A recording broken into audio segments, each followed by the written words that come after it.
Imagine stepping off a train in the middle of a blizzard, expecting to meet your new husband, only to find a dying man and 9 starving children instead. No money, no food, no way back home.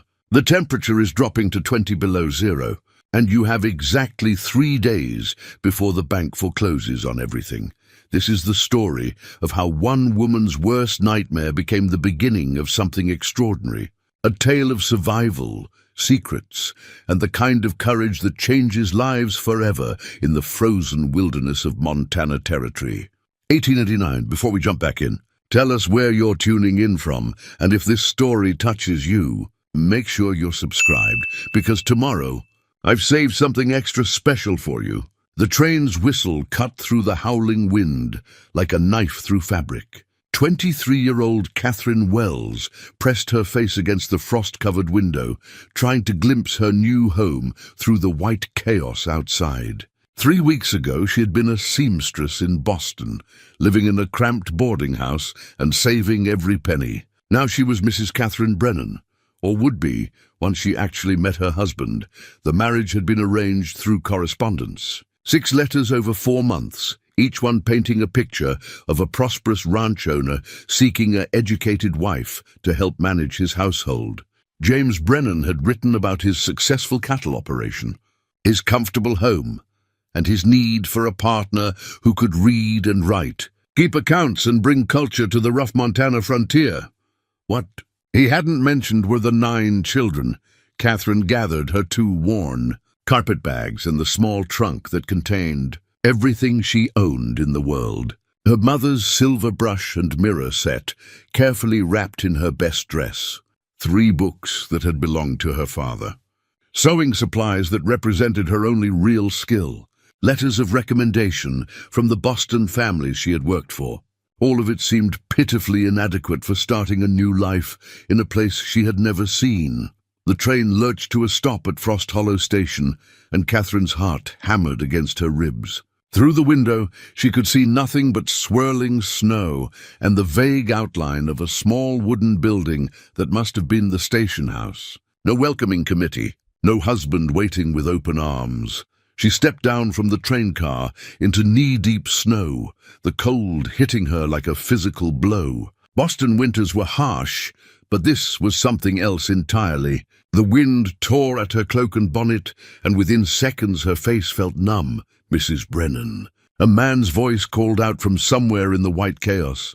Catherine turned to see a figure approaching, not the robust rancher she had been expecting, but a thin boy of perhaps 14, his face pinched with cold and something that looked like terror. "I'm Catherine Wells," she called back, having to shout over the wind. "I'm here to meet James Brennan."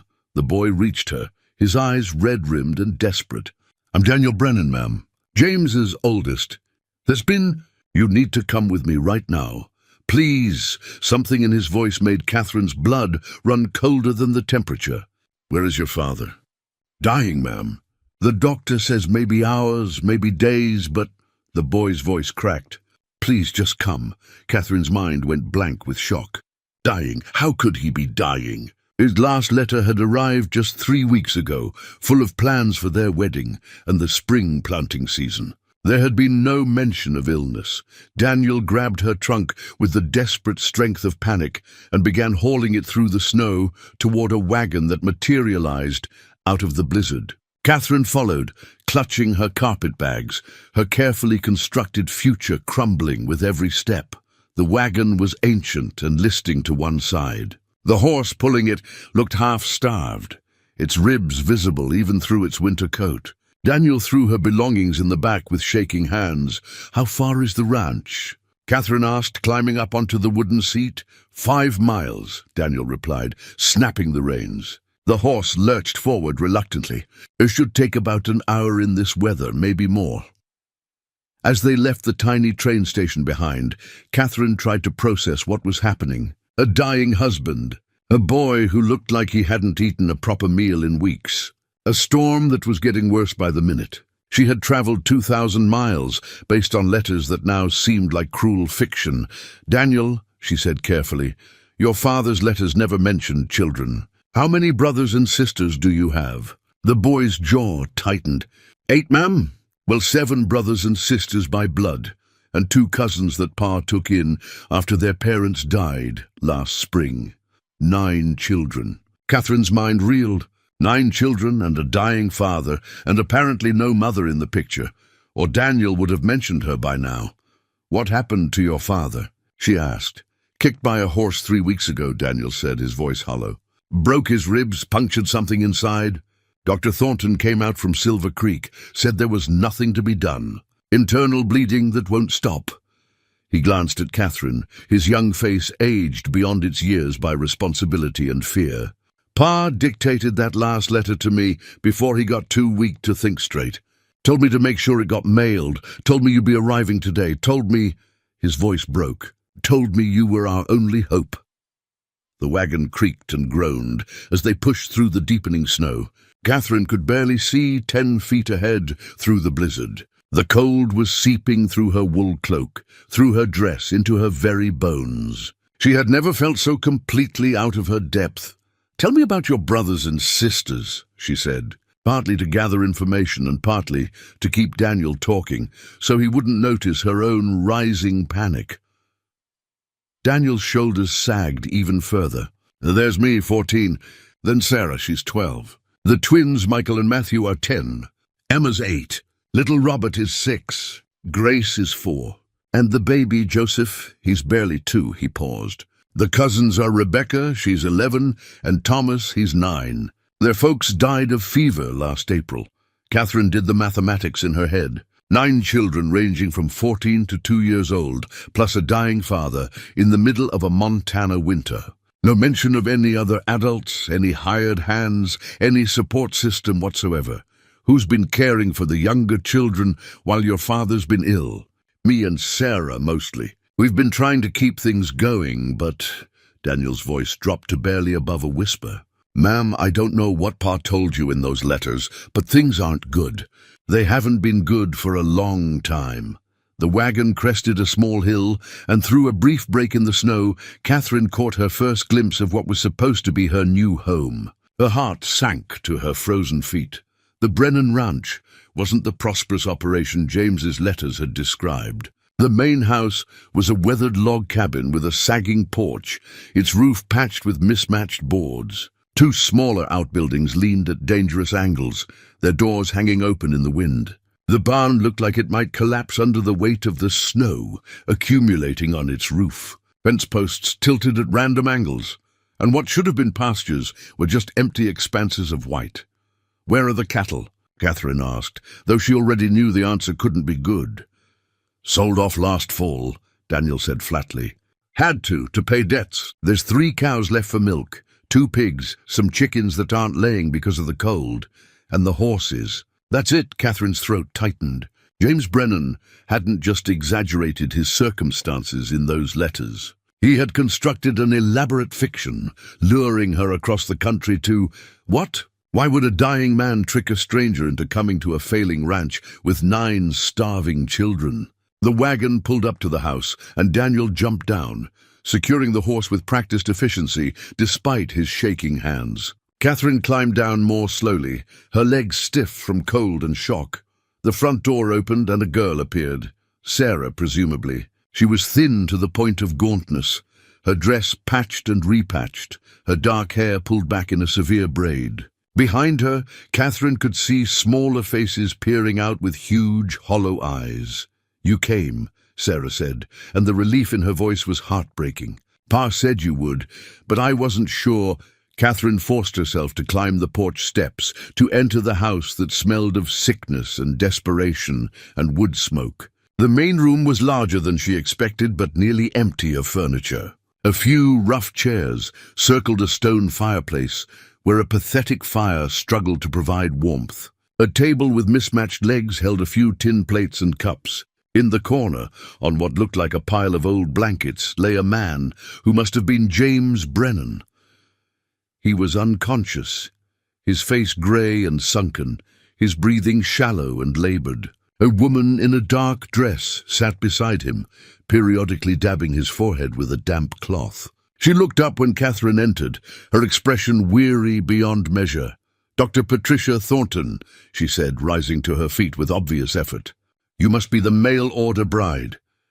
Catherine nodded, unable to find words as she took in the scene.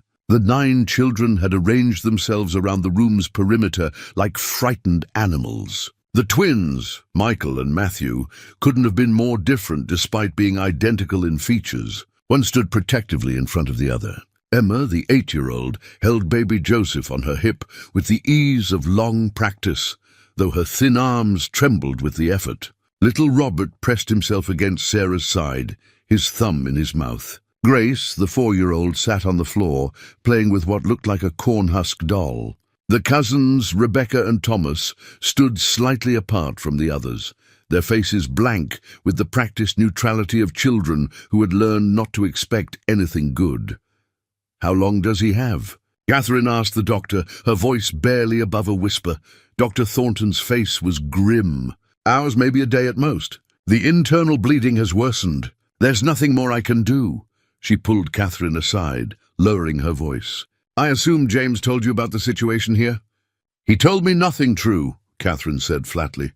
His letters described a prosperous ranch and a comfortable home. He never mentioned being ill, never mentioned 9 children, never mentioned... She gestured helplessly at the poverty surrounding them. The doctor's expression softened with pity. I'm sorry. James was desperate. The bank is foreclosing in 3 days. That's the real reason for the urgency of your arrival. There's a territorial law that provides some protection for widows with dependent children, but it only applies if there's actually a widow to claim it. She glanced at the dying man. James was hoping that if you married him before he died, you'd be able to use that law to keep the children from being separated and sent to orphanages. The full scope of the deception hit Catherine like another blast of frozen wind. James Brennan had lured her here not as a wife, but as a legal technicality, a way to protect his children from a system that would tear them apart and scatter them across the territory. I can't, Catherine said, the words tumbling out before she could stop them. I can't marry a dying man I've never met. I can't take responsibility for 9 children I don't know. I don't have any money. I don't know anything about ranching or Montana or... She was shaking now, whether from cold or shock she couldn't tell. Dr. Thornton's hand on her arm was gentle but firm. I understand this isn't what you signed up for. The train doesn't come back through for 3 days. And even if you had the fare, which I suspect you don't, you wouldn't survive the trip to the station in this blizzard. She paused, letting that reality sink in. Right now, your choices are simple. Stay in this house with these children until the storm passes and the train returns. Or walk out into that blizzard and die in the snow. Catherine looked at the 9 pairs of eyes watching her. Daniel's desperate hope. Sarah's careful blankness, as if she had already prepared herself for disappointment. The younger children's confusion and fear. They had lost so much already, and they were about to lose even more. What happens to them when he dies? Catherine asked, though she already knew the answer. The bank takes the property. The children become wards of the territory. They'll be split up, sent to different orphanages or work farms. Some might be adopted, but 9 children. Most likely they'll be separated and never see each other again. Dr. Thornton's voice was matter-of-fact, but her eyes were sad. Unless there's a widow to claim guardianship and work out terms with the bank. A soft moan from the pile of blankets made everyone turn. James Brennan's eyes had opened, though they were unfocused and glazed with pain. His lips moved, forming words that Catherine had to lean close to hear. Forgive me, he whispered. Catherine, Wells, had to... Children need... His eyes focused on her face for just a moment, and in that moment Catherine saw not a conman or a liar, but a desperate father making his last gamble to save his children. Then his eyes closed again, and his breathing became even more labored. Catherine straightened, her mind racing through impossible calculations. She had $17 to her name, no skills beyond sewing and basic literacy.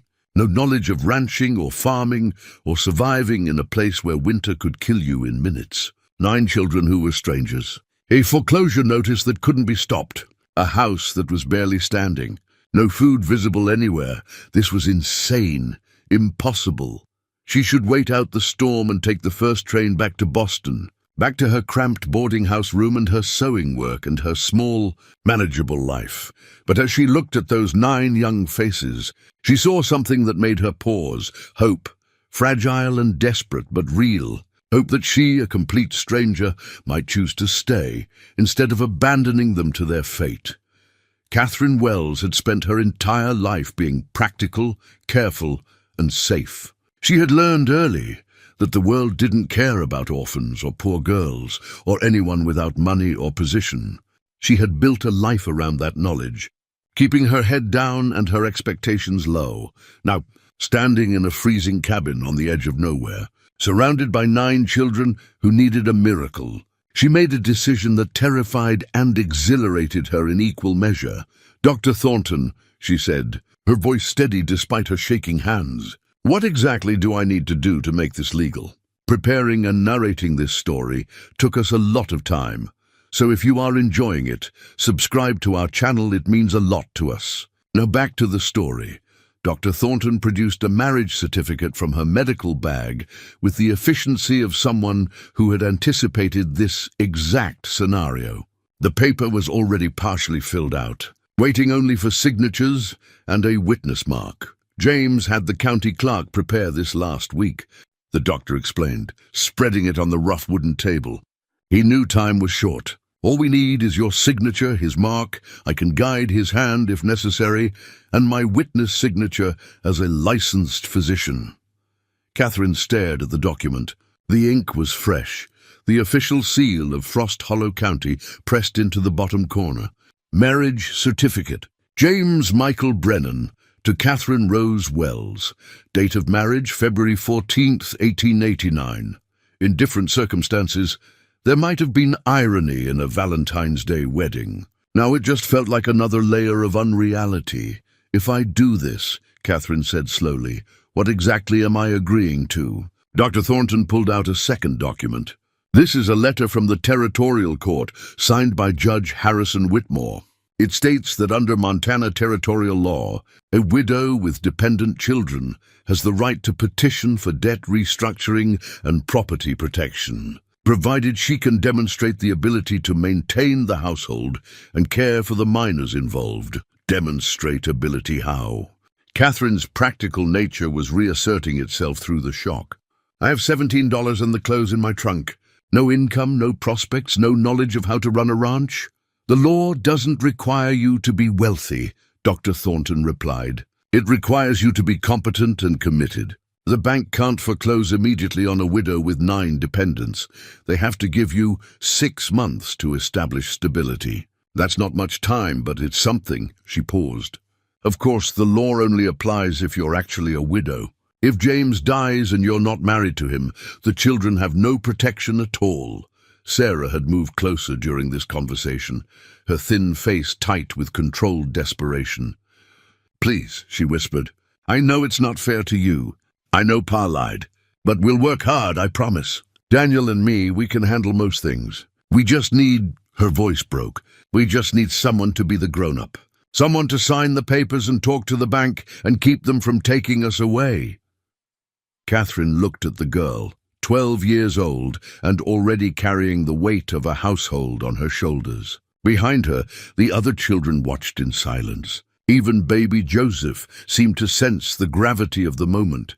His thumb stuck firmly in his mouth, his wide eyes fixed on Catherine's face. The practical voice in Catherine's head screamed that this was madness. 6 months to establish stability with no money, no food, no resources. Impossible. She should wait out the storm, take the train back to Boston, and forget this nightmare ever happened. But another voice, one she barely recognized, asked a different question. When had anyone ever chosen to stay for her? Catherine had been orphaned at 15 when her parents died in a tenement fire. She had spent 8 years moving from one employer's household to another, always temporary, always replaceable. No one had ever looked at her with desperate hope and begged her to stay. No one had ever needed her the way these 9 children needed someone, anyone to stand between them and a system that would tear them apart. "Give me the pen," Catherine said. Her hand trembled as she signed her name. Catherine Rose Wells, soon to be Catherine Rose Brennan, a widow before she'd ever really been a wife. Dr. Thornton moved to James's side and gently lifted his hand. His eyes flickered open, unfocused and confused. "James," she said clearly, "Catherine is here. She's going to sign the marriage certificate. Can you make your mark?" Understanding seemed to penetrate the pain and morphine fog. James's eyes found Catherine, and something like relief flooded his haggard face. Dr. Thornton guided his hand, helping him scratch an X on the designated line. "It was done. I'll file this with the county clerk first thing tomorrow, assuming the storm lets up," Dr. Thornton said, adding her own signature as witness. "Congratulations on your marriage, Mrs. Brennan." The words hung in the air like a bad joke. Mrs. Brennan. Catherine had imagined this moment differently, a real ceremony. A husband who could stand beside her, a future full of possibility rather than catastrophe.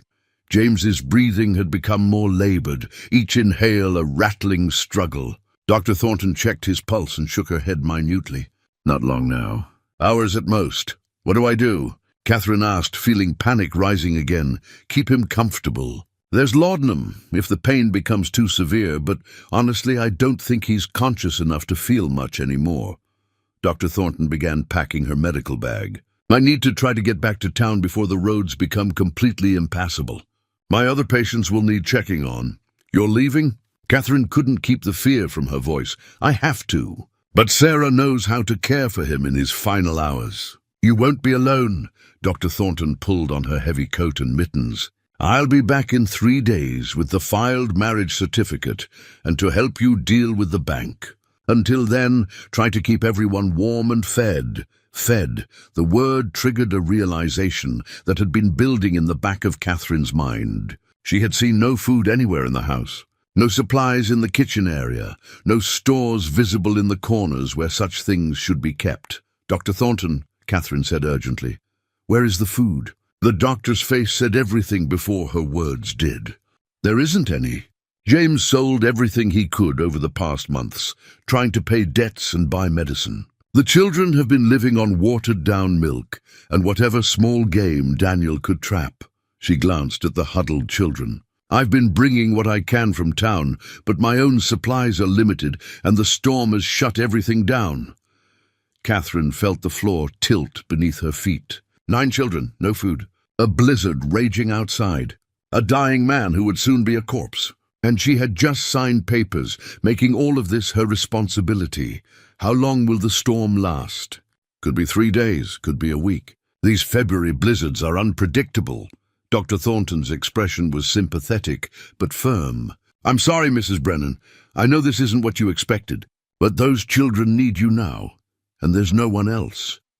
After the doctor left, the house seemed to grow even colder, as if her departure had taken some essential warmth with it. Catherine stood in the center of the main room, surrounded by 9 pairs of eyes, and felt more alone than she ever had in her life.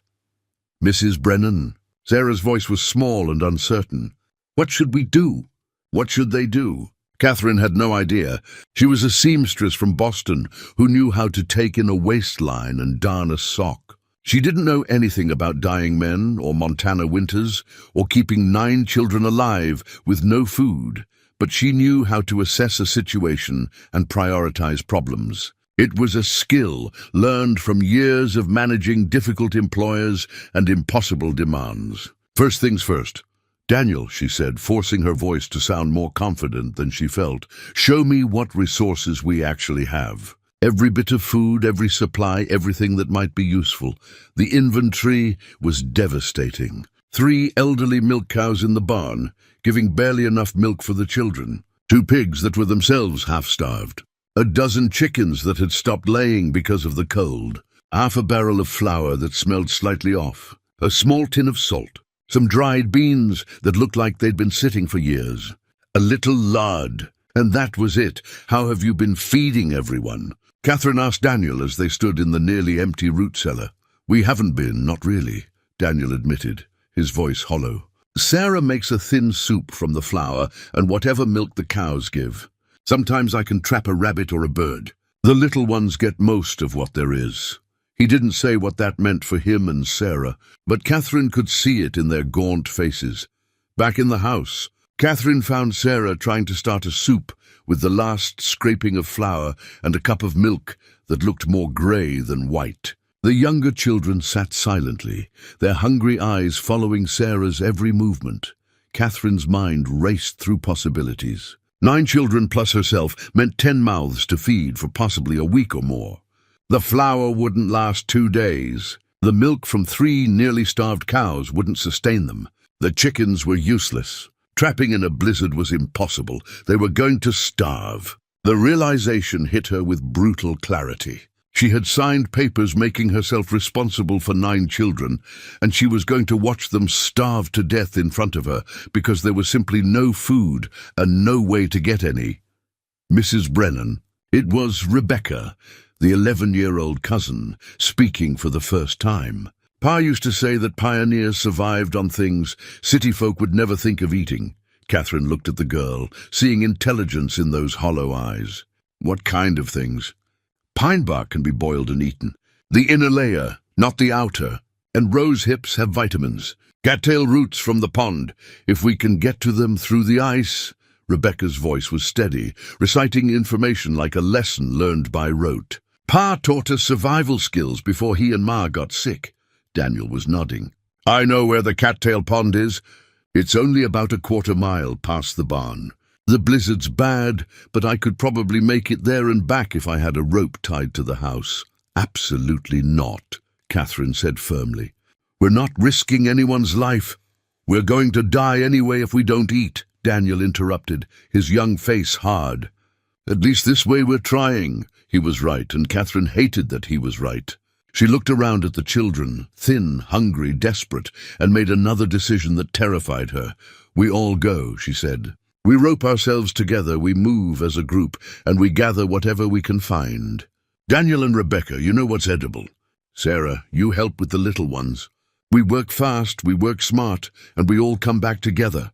It was insane. Taking 9 children out into a blizzard to dig through frozen pond ice for cattail roots. But staying inside, watching them slowly starve, was worse.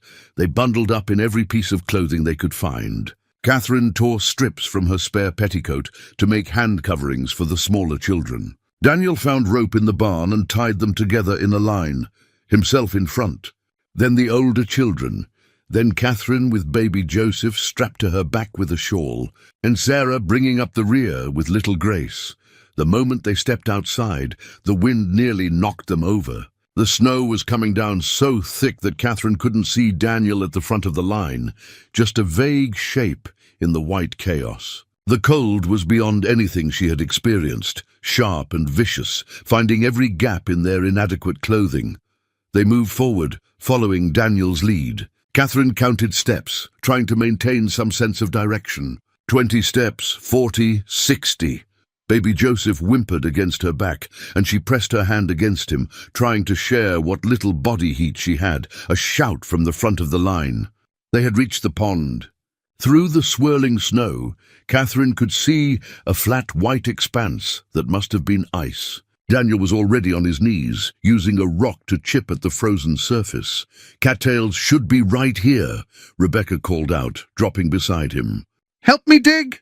They worked like desperate animals, clawing through snow and ice. The twins found pine trees nearby and began stripping bark with their frozen fingers. Sarah and Emma gathered rose hips from wild bushes that bordered the pond, their hands bleeding from the thorns they couldn't feel through the numbness.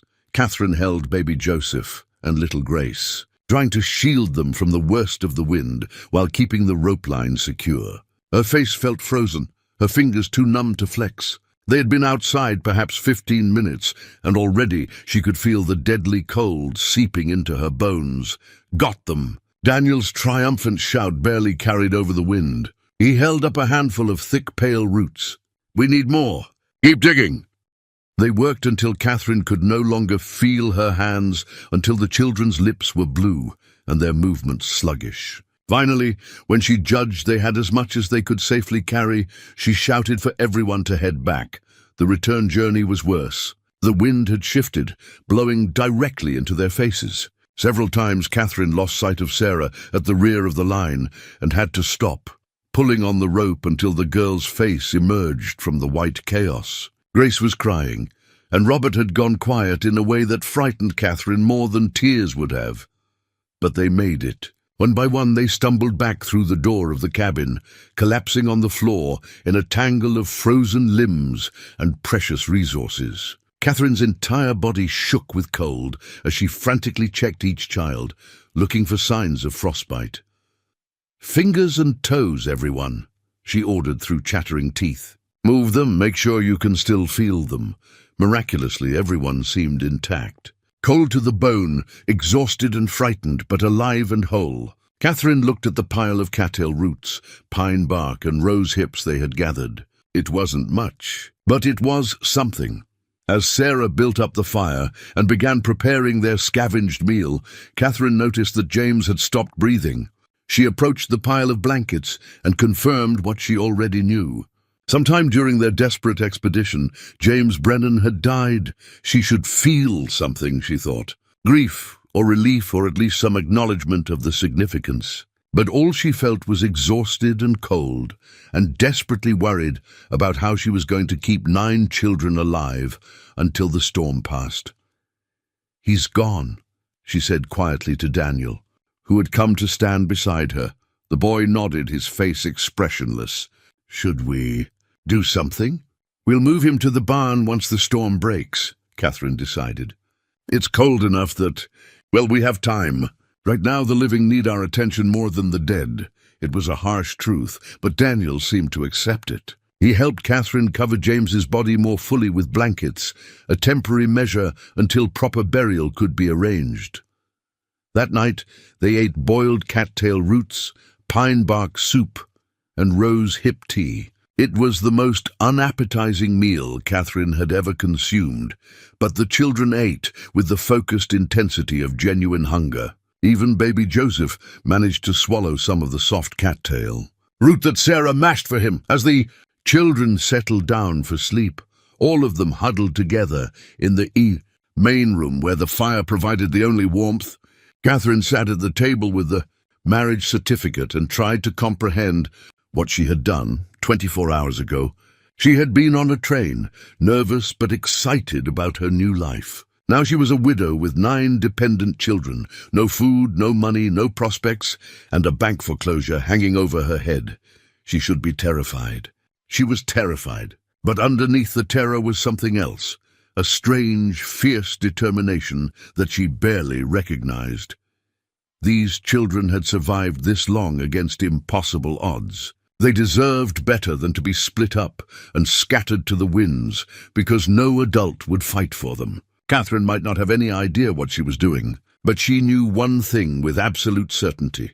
She was not going to let these children be taken without a fight. The blizzard howled outside, the fire crackled low, and Catherine Rose Brennan, widow, guardian, and accidental mother to 9 orphans, began to plan for a future that felt impossible but necessary. Tomorrow she would figure out how to keep them fed for another day. Tomorrow she would start learning what it meant to run a ranch in Montana winter. Tomorrow she would begin the impossible task of turning $17 and sheer determination into a stable household. But tonight she simply watched 9 children sleep, their thin faces peaceful for the first time since she'd arrived, and made them a silent promise: you will not be alone. Whatever it takes, you will not be alone. Catherine woke before dawn to the sound of crying. Not the wailing of distress, but the soft, persistent whimpering of a child trying not to be heard. She sat up from where she dozed in one of the rickety chairs, her body aching from the uncomfortable position and the previous day's ordeal. Little Robert was curled in a corner, his face buried in his arms, shoulders shaking with silent sobs. Catherine moved quietly across the room, careful not to wake the other children who were still huddled together for warmth near the dying fire. "Robert," she whispered, kneeling beside him. "What's wrong?" The 6-year-old looked up at her with red, swollen eyes. "I want Papa," he said simply, and the raw grief in those 3 words hit Catherine harder than all yesterday's revelations combined. She had been so focused on the practical crisis, the lack of food, the foreclosure, the immediate survival, that she hadn't fully considered the emotional devastation these children were experiencing. Their father had just died. Whether James Brennan had been a good parent or a desperate one, he had been theirs, and now he was gone. Catherine gathered Robert into her arms, feeling his small body trembling against her. She had no experience comforting grieving children. She barely knew how to comfort herself.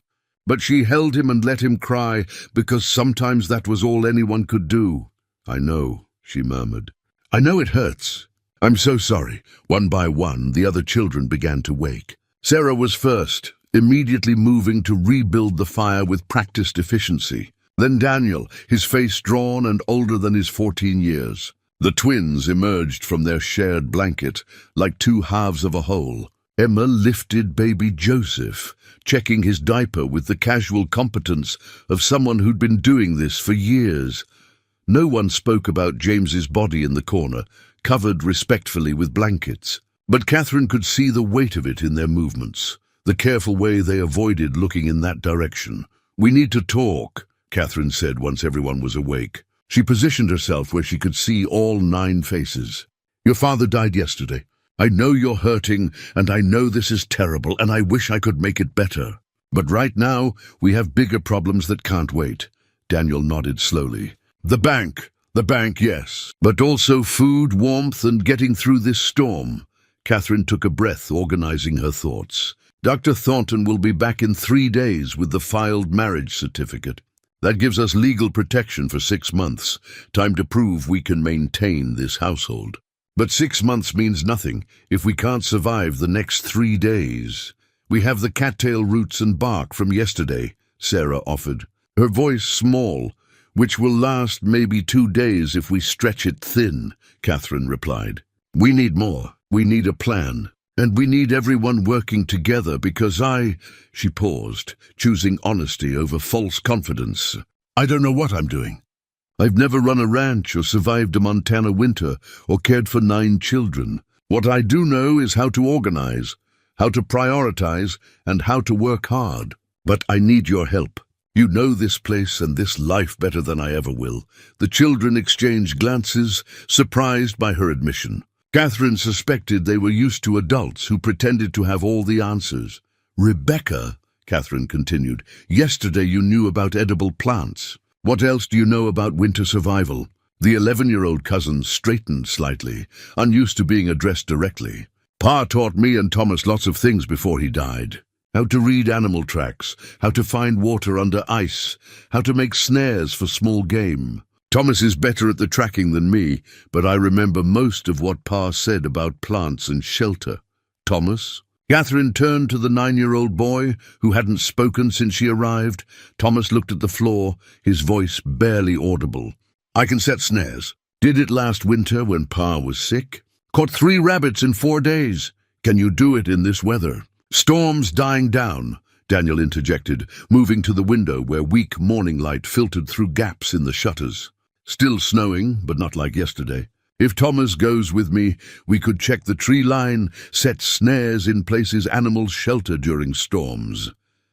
Catherine weighed the risk. Sending 2 boys out into cold that could still kill them versus keeping everyone inside to slowly starve.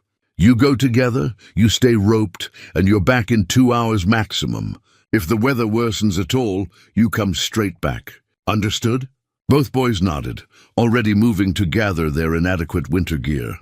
"Sarah, Emma," Catherine continued, "show me what you know about stretching food supplies. We need to make what we have last as long as possible. Michael and Matthew," she addressed the 10-year-old twins, "can either of you repair things? I saw fence posts down, the barn door hanging wrong, shutters broken. We need to keep the cold out and the animals safe." Michael, the twin who seemed to do most of the talking for both of them, nodded eagerly. "Matthew's good with his hands. Better than me. He can fix most things if there's wooden nails." Matthew, who Catherine hadn't heard speak yet, gave a small smile and nodded. Grace and Robert. Catherine looked at the youngest mobile children. Your job is to stay warm and help watch baby Joseph. Can you do that? 4-year-old Grace nodded solemnly. I'm a good helper. As the children dispersed to their assigned tasks, Catherine felt the first stirring of something that might have been hope. These weren't helpless victims. They were survivors who had been holding on by their fingernails, waiting for someone to organize their efforts into something more effective. Sarah led Catherine to what passed for a kitchen, a corner with a work table, a few shelves, and an iron pot hanging over the fire. We've been making flour soup, Sarah explained, showing Catherine the nearly empty barrel. Just flour, water, and whatever milk the cows give. Sometimes a little salt if we can spare it. Catherine examined the flour, wrinkling her nose at the slightly musty smell. How long has this been here? Since summer, I think. Pa bought it before things got really bad. The flour was on the edge of spoiling, but not quite there yet. Catherine had learned to cook in boarding houses where wasting food was unthinkable. She knew tricks for making bad ingredients edible. Do you have any honey? Molasses? Anything sweet? Sarah shook her head, but Emma piped up from where she was entertaining baby Joseph. There's bee boxes behind the barn. Pa used to collect honey in fall, but nobody knew how this year after he got hurt. Bee boxes. In February, Catherine knew nothing about bees, but she knew honey could last forever and might still be there. Show me later where they are. What about the cows? You said they're barely giving milk. They're half-starved, Sarah said quietly. We ran out of hay in January. They've been eating bark and whatever we can scavenge.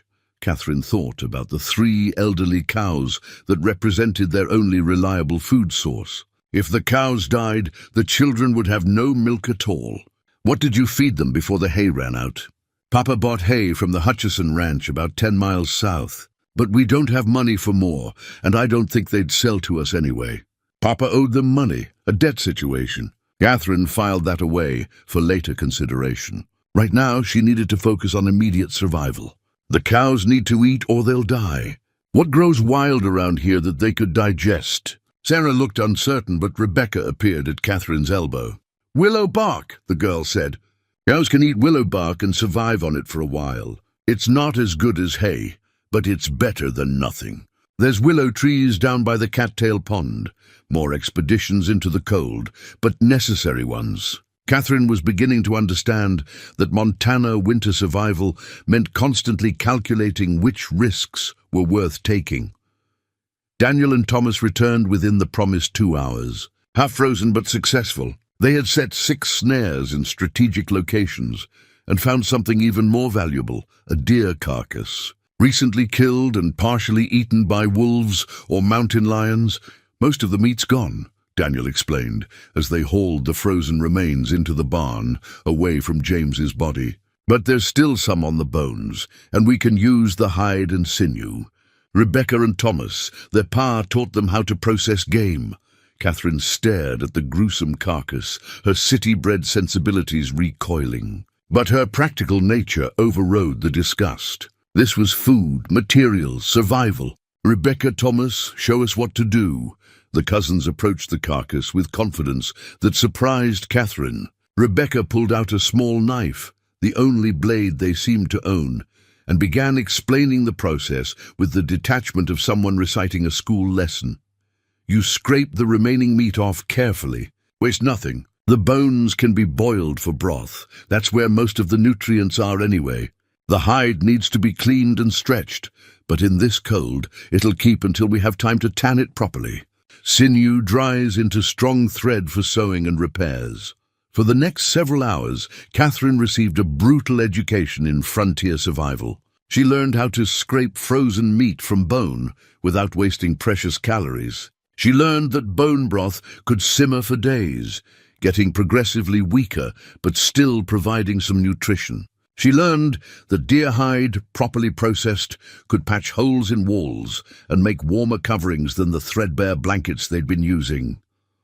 Her hands cramped from the unfamiliar work. Her back ached from bending over the carcass. The smell made her stomach turn. But she kept working because 9 children were watching her, measuring whether this strange woman from Boston would break when faced with the harsh realities of their world.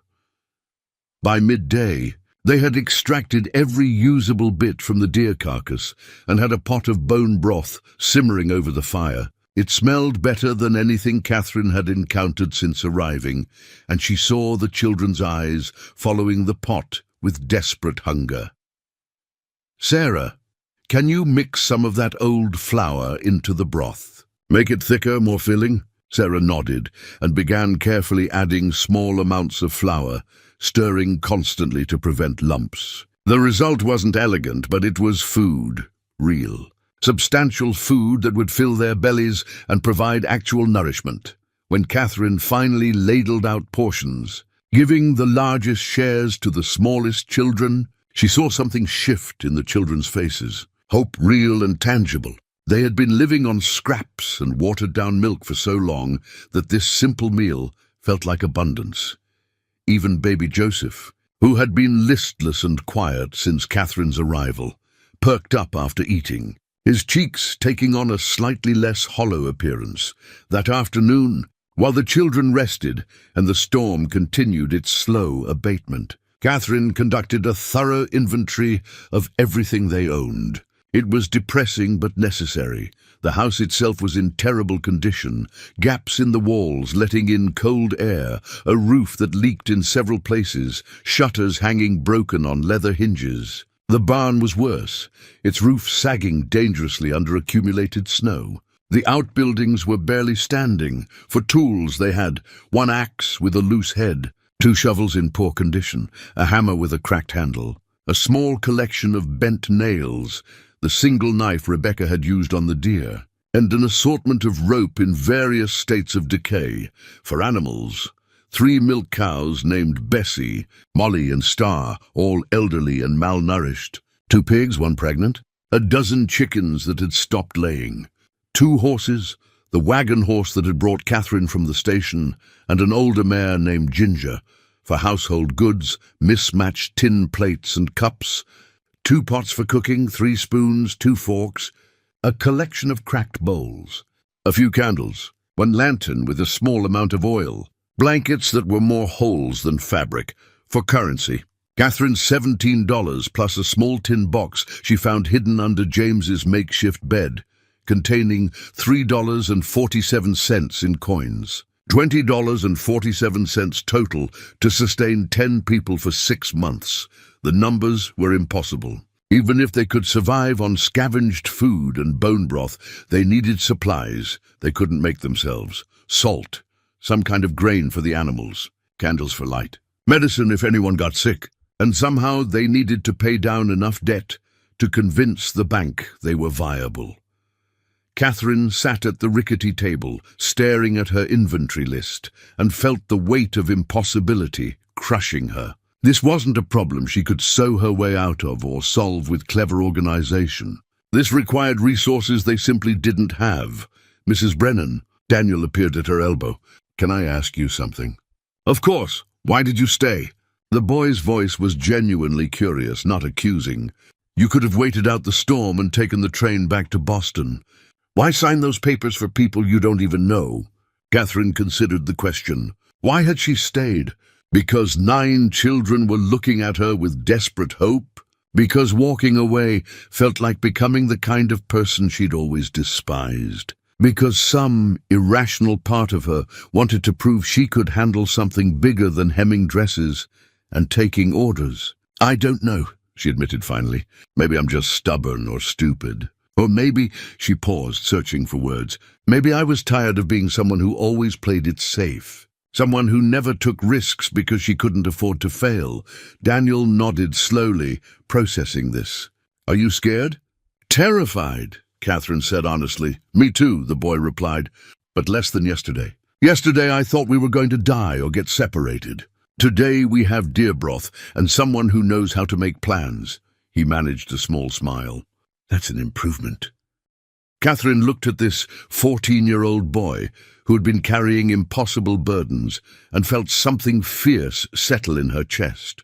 She might not know how to save them. She might fail spectacularly. But Daniel was right. Today was better than yesterday, and maybe that was enough to build on.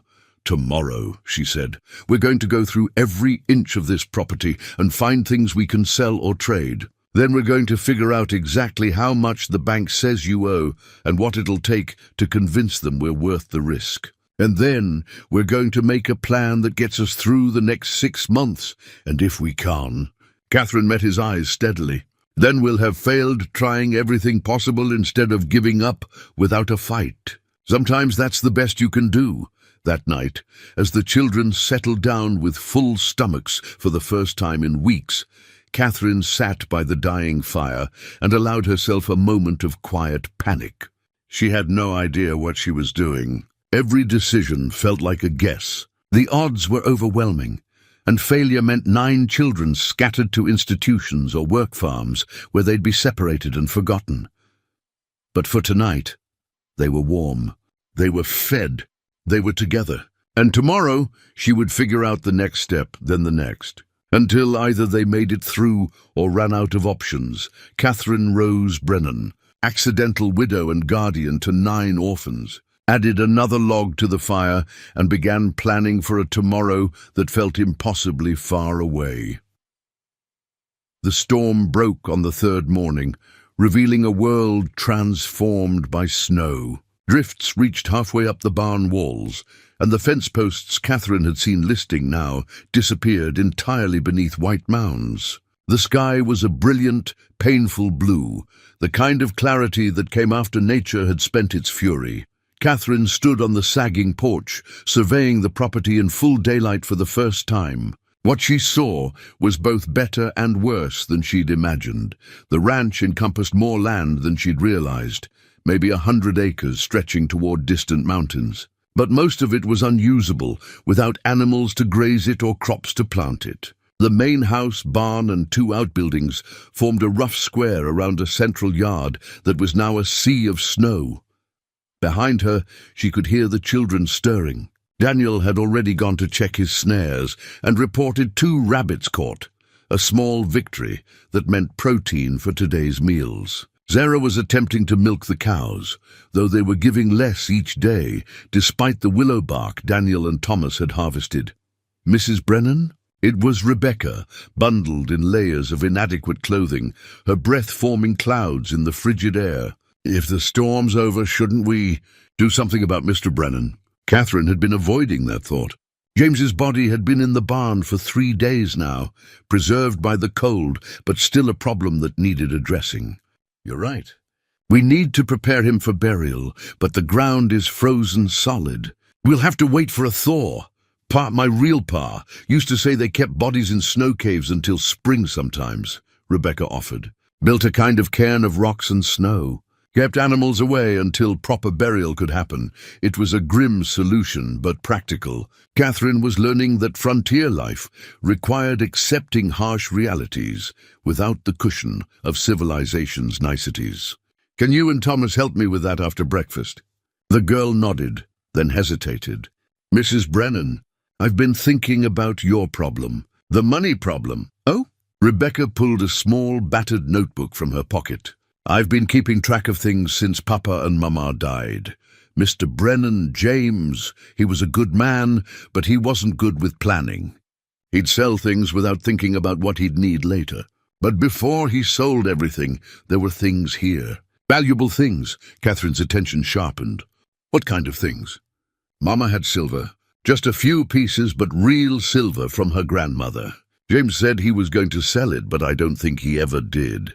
He kept forgetting where he put things toward the end." Rebecca flipped through her notebook. "And there was a gold watch that belonged to his father. He wore it to church sometimes. Plus tools that were good quality before everything got run down. Where would these things be now?" Rebecca shrugged. "That's the problem. James would hide things, so he wouldn't be tempted to sell them too quickly, then forget where he put them. But if we searched thoroughly..." It was a thin hope, but more than Catherine had possessed moments before. "After we deal with your uncle's body, we search every inch of this property. Everyone helps. Anything valuable, anything salvageable, anything we can sell or trade, we find it. The task of building a snow cairn for James Brennan was physically exhausting and emotionally draining. Catherine, Rebecca, Thomas and Daniel worked together, moving the body from the barn to a sheltered spot near a stand of pine trees. They built a structure of rocks and packed snow that would protect the body from scavengers until spring allowed for proper burial. The younger children watched from the porch, understanding without being told that this was a farewell. When the cairn was complete, Catherine felt she should say something, some words to mark the passing of a man she'd never really known, but who had changed her life completely. "James Brennan," she said, her voice carrying in the still, cold air. "I didn't know you, but I know you loved your children enough to fight for them until your last breath. That's worth honoring. I promise I'll do everything I can to keep them safe and together. Rest now." It wasn't eloquent, but Daniel's hand slipped into hers and squeezed gratefully, and that felt like enough. The systematic search of the property began immediately after. Catherine divided the children into teams, assigning each group specific areas to investigate. She took Daniel with her to search the main house, starting with the most obvious hiding places and working toward the obscure.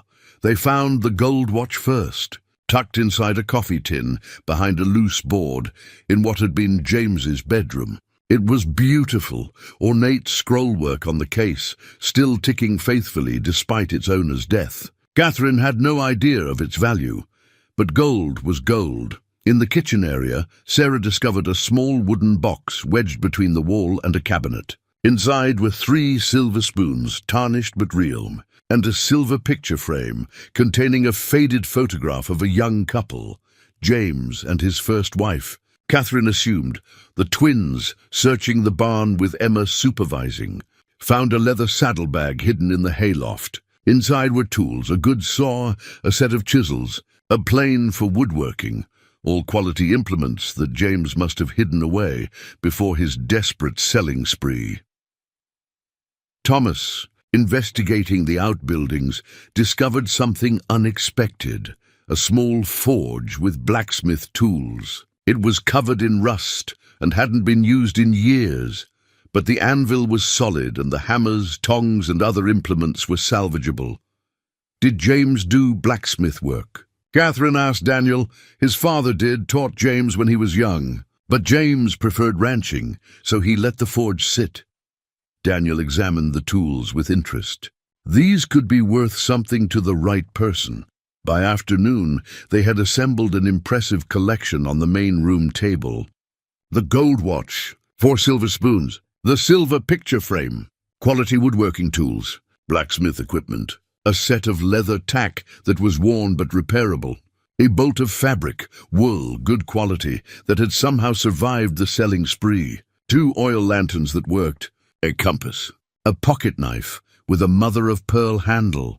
Catherine stared at the collection, her mind calculating. Individually, these items might bring a few dollars each. Together, they represented maybe $40 or $50 if she could find the right buyers.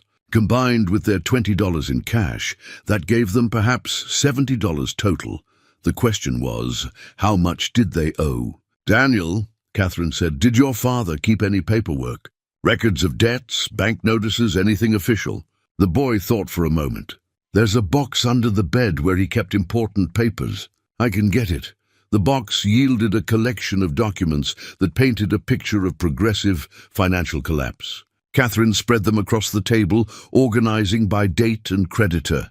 The bank in Frost Hollow held the mortgage, $300 still owed, with payments months in arrears. The foreclosure notice stated that full payment or a viable repayment plan was required within 6 months of James's death.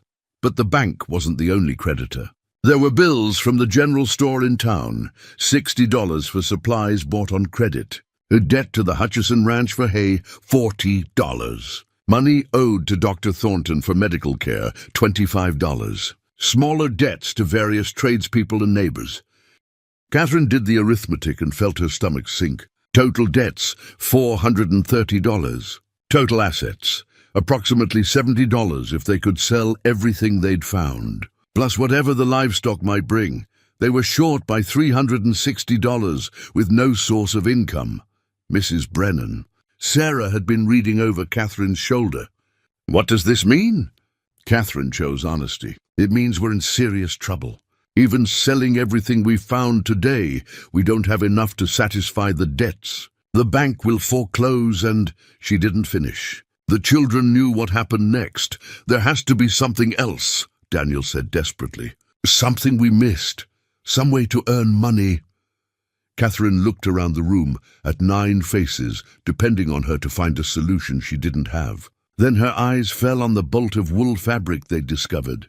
Quality fabric. Wool that could be sewn into warm clothing. An idea began forming. Audacious and probably impossible, but an idea nonetheless. I'm a seamstress, she said slowly. A good one.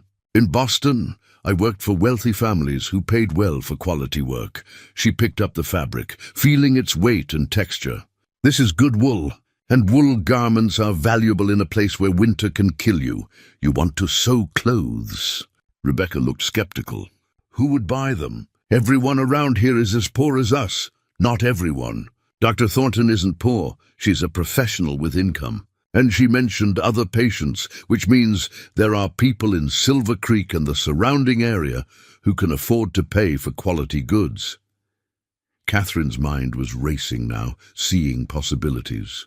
What if we turned our survival into a business? I sew. Sarah can cook if we had proper ingredients. Daniel can do ranch work. You children have skills that could be valuable to the right people. But we don't have time, Daniel protested. Dr. Thornton is coming back today or tomorrow with the bank papers. We need money now, not eventually. He was right. Catherine's idea might work long-term, but it didn't solve the immediate crisis. They needed something faster, something that could generate immediate income. A knock at the door interrupted her thoughts. Catherine's heart jumped. Dr. Thornton presumably arriving earlier than expected, but the woman who entered when Daniel opened the door wasn't Dr. Thornton. She was younger, perhaps 30, with work-roughened hands and a direct gaze that assessed everything in seconds. Behind her, a man of similar age carried a wooden crate. Mrs. Brennan, the woman said. I'm Margaret Hutchison. This is my brother, Peter. We own the ranch south of here. The name clicked into place. The Hutchison Ranch, where James had bought hay on credit, where he owed $40. Catherine's heart sank. They were here to collect a debt she couldn't pay. Mrs. Hutchison, Catherine said carefully. I was just reviewing the accounts. I know James owed you money. $40 for hay, Margaret interrupted, which he never paid before he died. She paused, her expression unreadable. We heard about your situation from Dr. Thornton. Mail-order bride arriving to find a dying man and 9 starving children. Must have been quite a shock. Catherine lifted her chin, refusing to show weakness. I'm managing. Are you? Margaret's eyes swept the room, taking in the thin children, the near-empty shelves, the desperation barely hidden beneath surface organization. Because from where I stand, you're about 3 days from complete disaster. Then why are you here? Catherine asked bluntly. If you've come to collect a debt I can't pay, I'll add it to the list, and you can fight with the bank for whatever scraps remain after foreclosure. Peter Hutchison, who hadn't spoken yet, set down the crate he was carrying.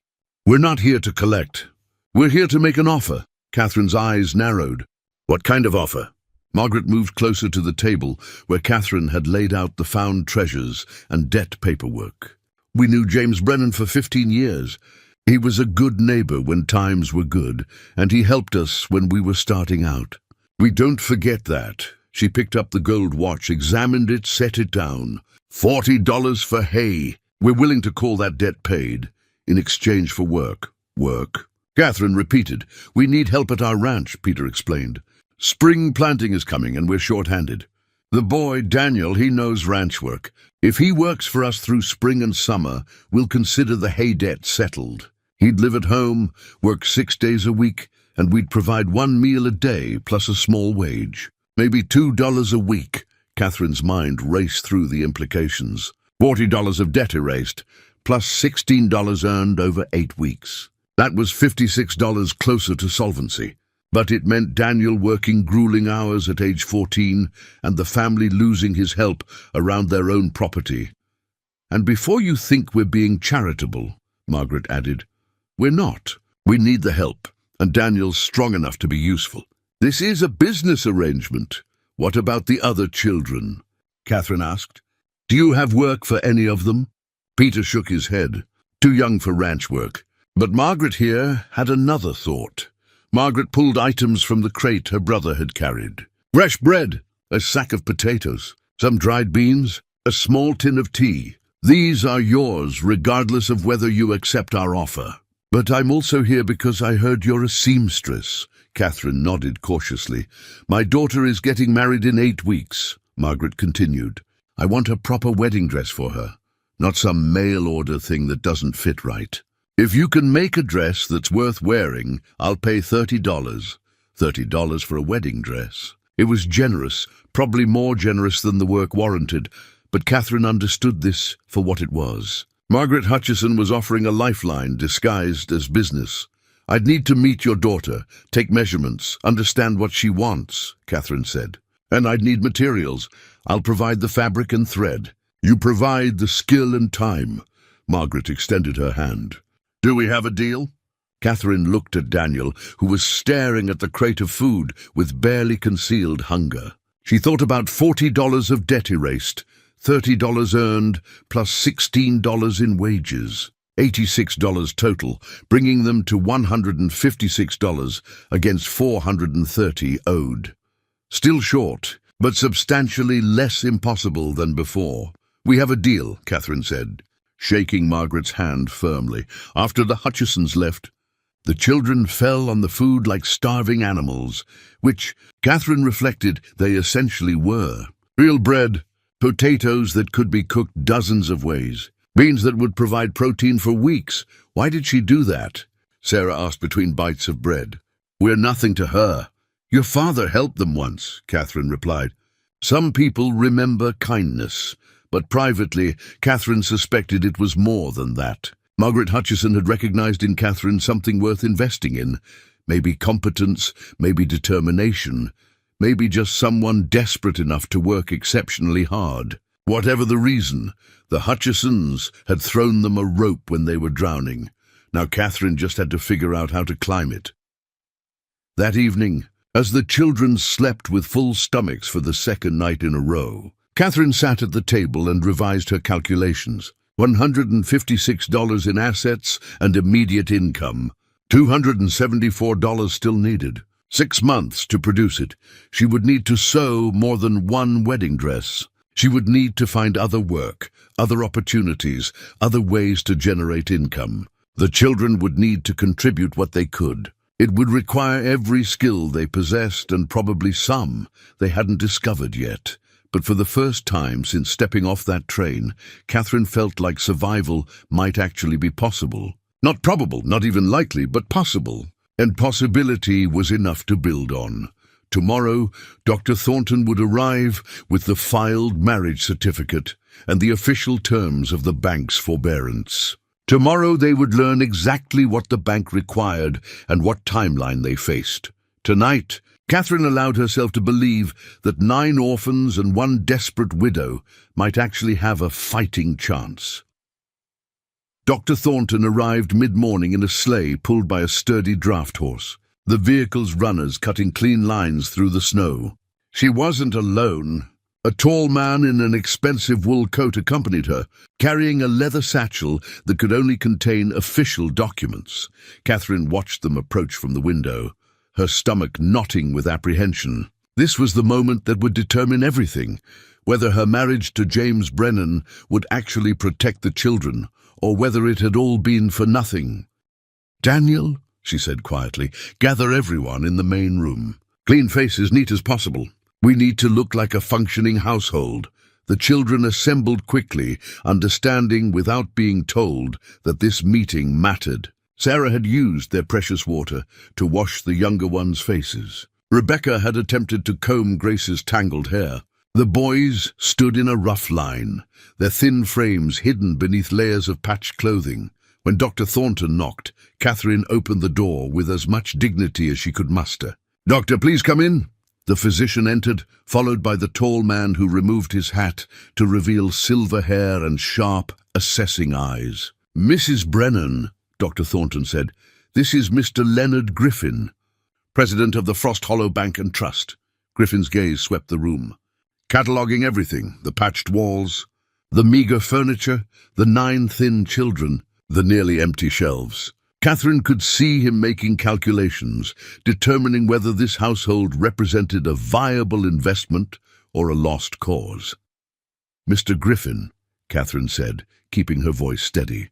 Thank you for coming all this way, Mrs. Brennan. Griffin's tone was professional but not unkind. I've reviewed your situation with Dr. Thornton. Quite irregular, I must say. A mail-order bride arriving to find her husband dying, inheriting 9 children and substantial debt. He opened his satchel and withdrew papers. The marriage certificate has been properly filed. You are legally Mrs. James Brennan, and as his widow, you have certain protections under territorial law. What are the terms? Catherine asked directly. There was no point in dancing around the central question. Griffin appreciated her bluntness. She could see it in the slight nod of approval. The outstanding mortgage is $300. Additionally, there are documented debts to local merchants and neighbors, totaling approximately $130. The bank has purchased most of these debts as part of our standard collection process, $430, just as Catherine had calculated. And the forbearance period.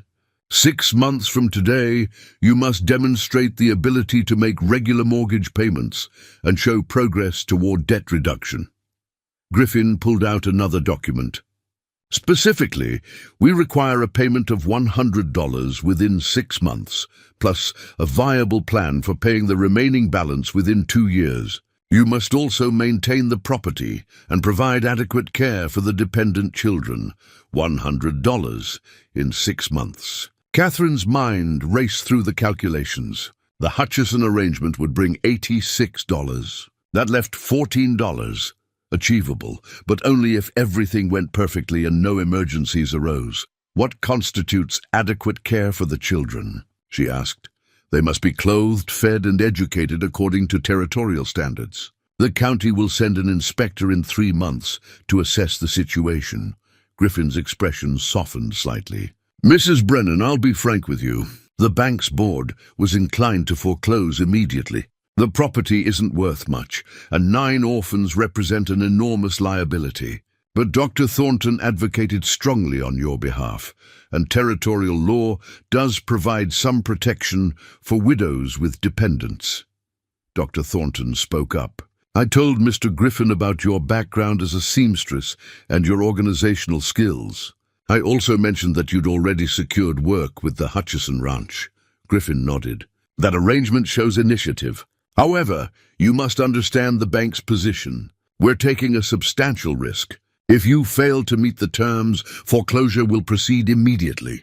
The children will become wards of the territory, and you'll be personally liable for any remaining debts. Catherine felt 9 pairs of eyes watching her. This was the moment to negotiate, to fight for the best terms possible. She thought about the hidden assets they'd found, the wedding dress commission, the precarious balance between possible and impossible. Mr. Griffin, she said carefully, I understand the bank's concerns, but I'd like to propose slightly different terms. Griffin's eyebrows rose. Oh, the $100 payment in 6 months is achievable, but it leaves no margin for emergencies. If one of the children gets sick, or equipment breaks, or we have any unexpected expense, we'll default through no fault of poor planning. Catherine met his eyes directly. I propose $75 in 6 months, with the remaining $25 due in month 9. That gives us a safety buffer while still demonstrating consistent progress. The banker considered this. And what assurance do I have that you'll make the second payment? Because by month 6, you'll have evidence of a functioning household and income generation. Right now, you're gambling on potential. By month 6, you'll have actual data. Catherine paused. I'm also willing to provide regular financial reports, monthly accounting of income and expenses. Complete transparency. Griffin exchanged a glance with Dr. Thornton, who gave a small nod. Monthly reports, he said slowly. That's unusual but not unreasonable. Very well. $75 in 6 months. $25 in 9 months, with monthly financial reporting. But Mrs. Brennan, if you miss the 6-month payment by even $1, the agreement is void. Understood. There's one more condition. Griffin's expression became grave. The territorial statute that protects widows with dependents requires that the widow be capable of maintaining the household. If the county inspector determines the children are being neglected or the property is unsafe, the bank can invoke immediate foreclosure regardless of payment status. Catherine had expected something like this. When will the inspection occur? 3 months from today, mid-May. Griffin began organizing his papers. The inspector will assess living conditions, the children's health and education, and the property's maintenance. Everything must meet minimum territorial standards. After Griffin and Dr. Thornton departed, the doctor leaving behind additional supplies and a promise to return in 2 weeks.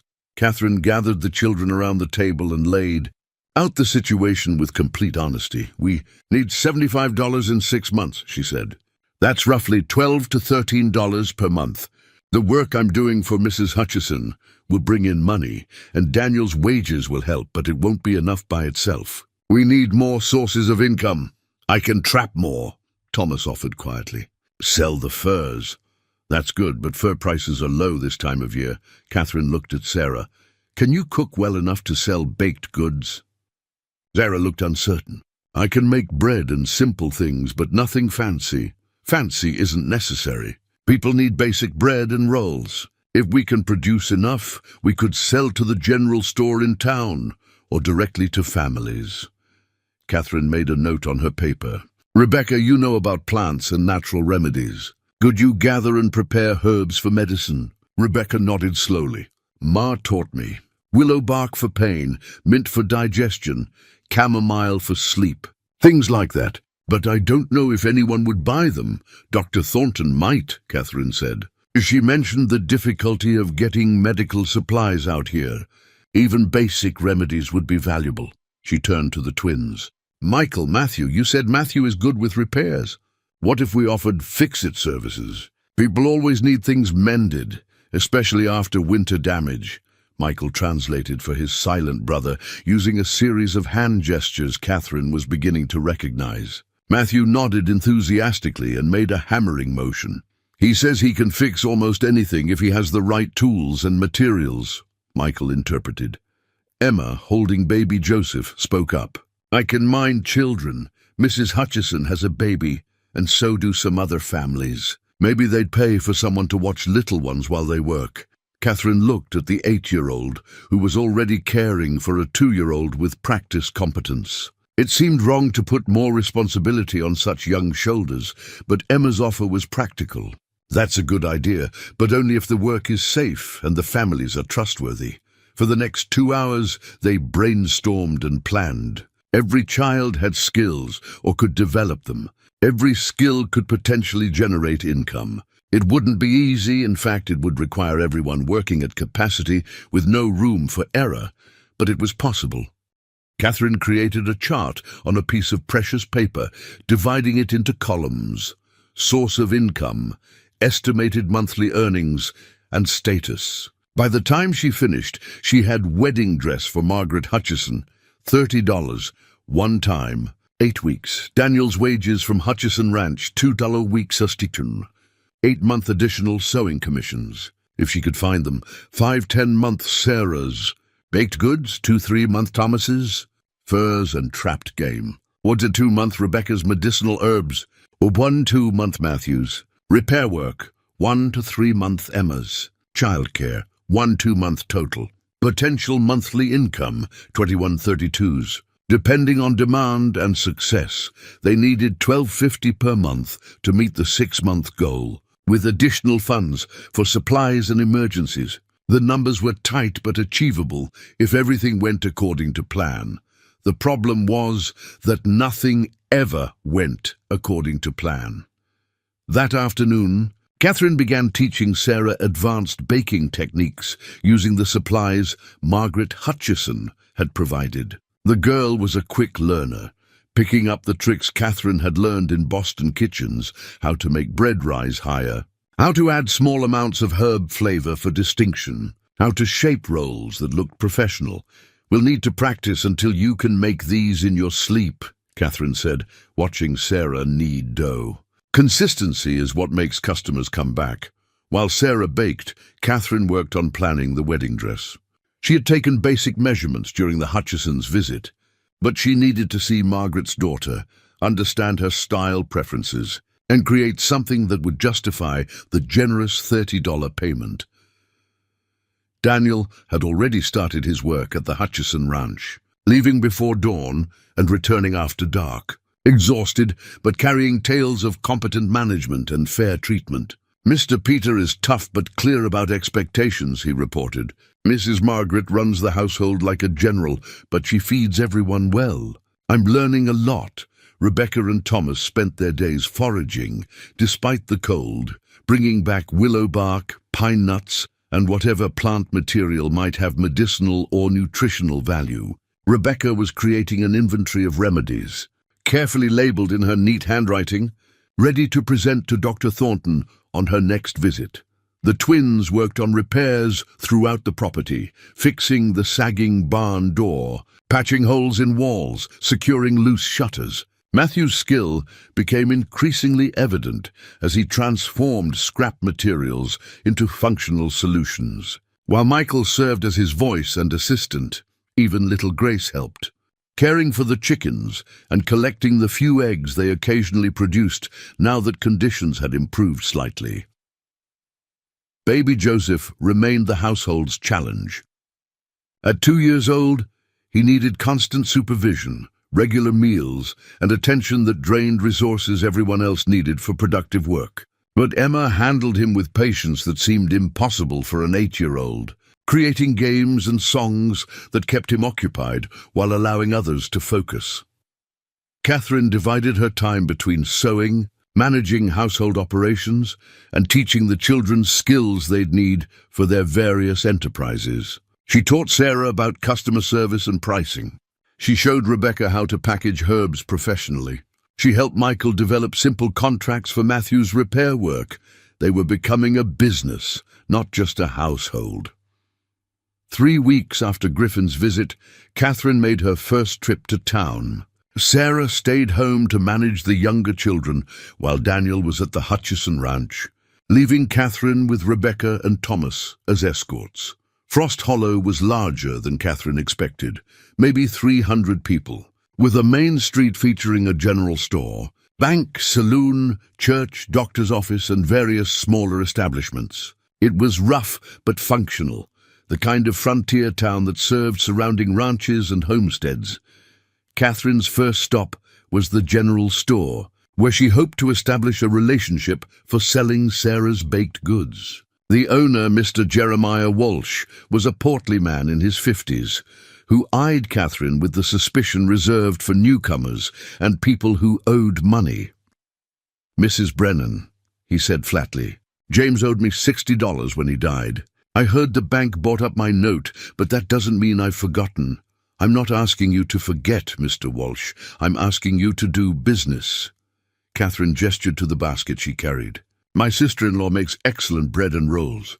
I'd like to supply your store with fresh baked goods 3 times a week. You sell them at whatever markup you choose, and we split the profit 60-40 in your favor." Walsh looked skeptical. "I can get bread from Mrs. Patterson down the street."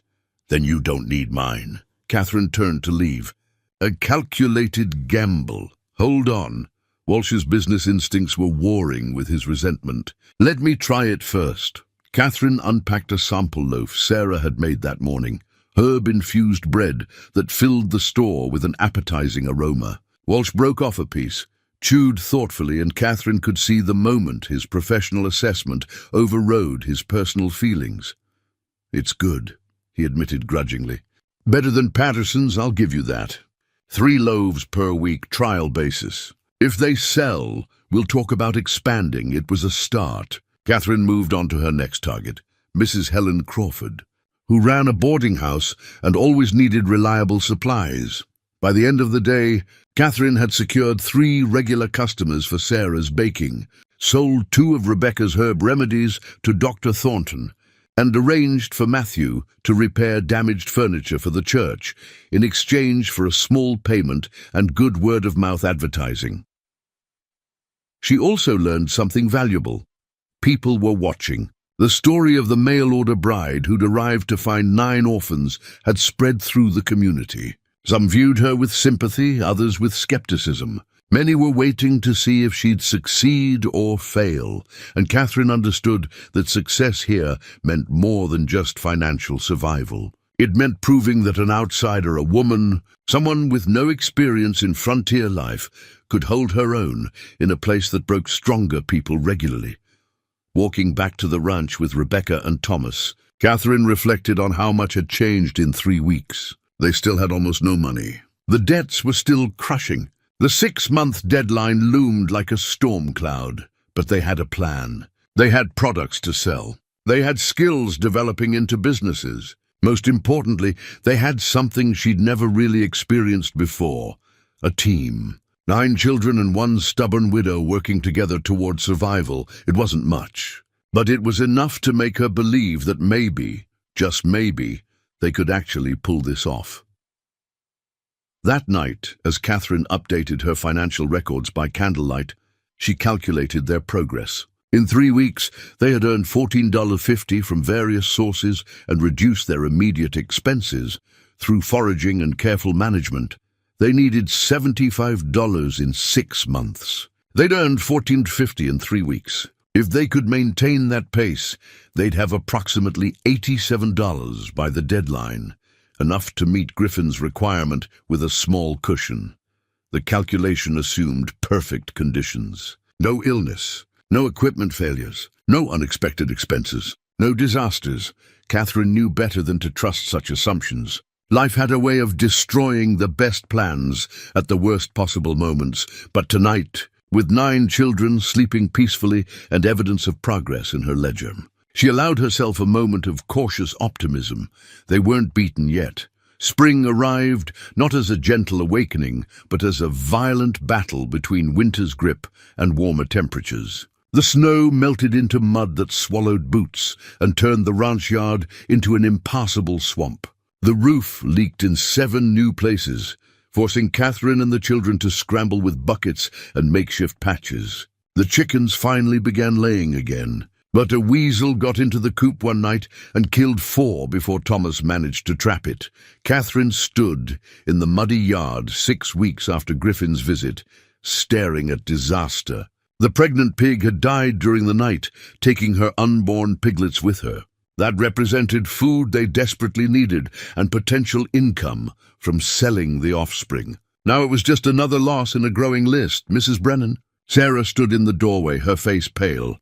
Baby Joseph has a fever. It started this morning and it's getting worse.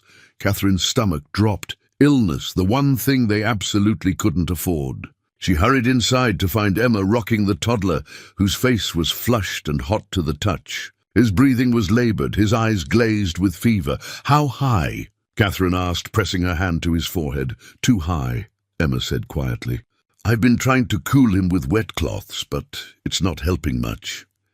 Catherine made a rapid calculation. Dr. Thornton was 3 hours away by wagon, assuming the muddy roads were even passable. They had some of Rebecca's fever-reducing herbs, but nothing strong enough for whatever this was. And medical care would cost money they didn't have. "Rebecca," Catherine called, "bring your willow bark tea and anything else you have for fever." "Sarah, keep water boiling." "Emma, you're doing exactly right. Keep him cool and comfortable." She turned to Daniel, who had just returned from his morning at the Hutchison Ranch. "I need you to ride to Silver Creek and fetch Dr. Thornton. Tell her it's urgent." Daniel was already moving toward the door. "The roads are terrible, but I'll get through." After he left, Catherine focused on keeping Joseph stable. The toddler alternated between burning fever and violent shivering. He wouldn't eat, barely drank, and his cries had become weak whimpers that were somehow more frightening than loud wails. The other children gathered around, their faces showing the fear that came from having already lost too much. Thomas sat in the corner, silently whittling, his way of managing anxiety. The twins worked on repairs with unusual intensity, needing the distraction. Grace pressed herself against Sarah, thumb in mouth, watching Joseph with wide eyes. Hours passed with agonizing slowness. Catherine administered Rebecca's remedies, bathed Joseph's burning skin, and tried to get liquids into him. The fever climbed higher despite their efforts. "Why isn't it working?" Rebecca whispered, staring at her carefully prepared herbs as if they had betrayed her. "Sometimes illness is stronger than home remedies," Catherine said gently. "You did everything right. This isn't your fault," but privately, Catherine was terrified. If Joseph died, it would break something fundamental in this fragile household they'd built. The children had already endured too much loss, and the county inspector would certainly view a child's death as evidence of inadequate care.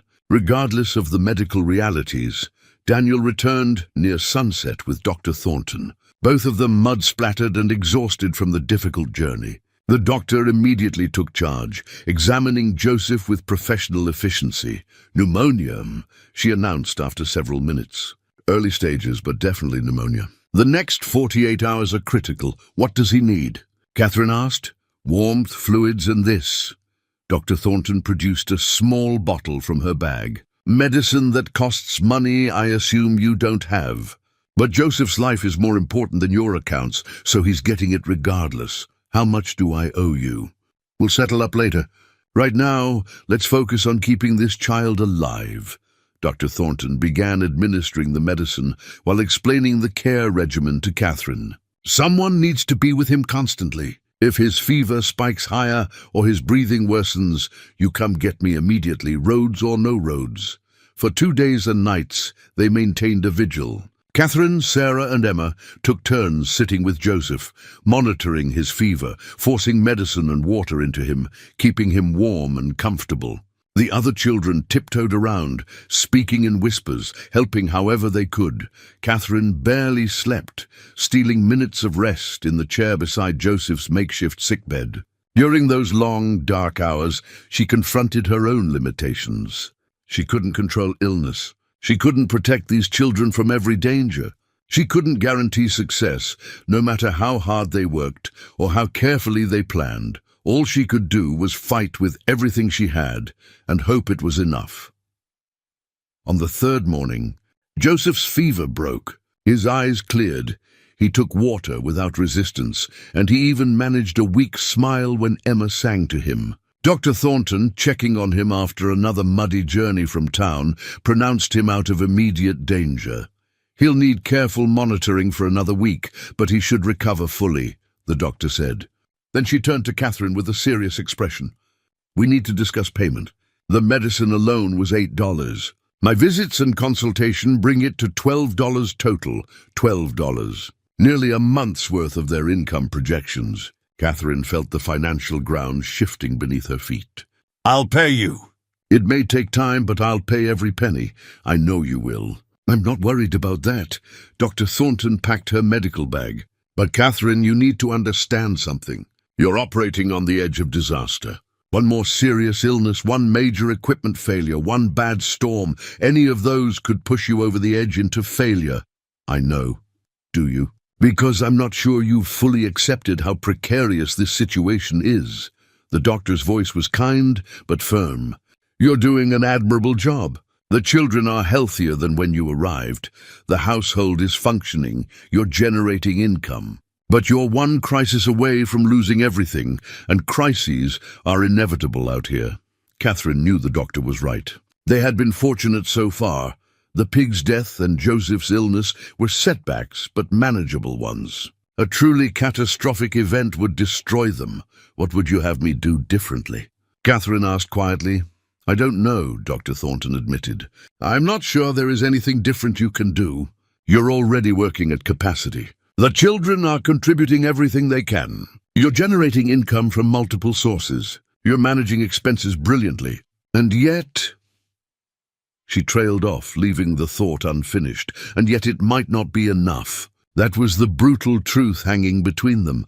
After Dr. Thornton left, Catherine updated her financial records with a leaden heart.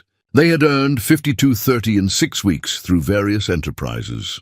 But Joseph's medical care had cost $12. The pig's death represented at least $15 in lost potential income. Roof repairs had consumed another $3 in materials. Other small expenses?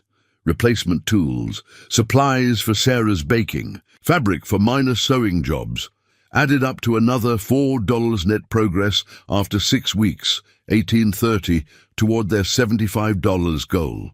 At this rate, they would have approximately $54 in 6 months, more than $20 short of what they needed. Catherine stared at the numbers until they blurred. She had been working as hard as she knew how. The children had been contributing beyond any reasonable expectation. They had been careful, strategic, and resourcefully, and they were still failing. Mrs. Brennan?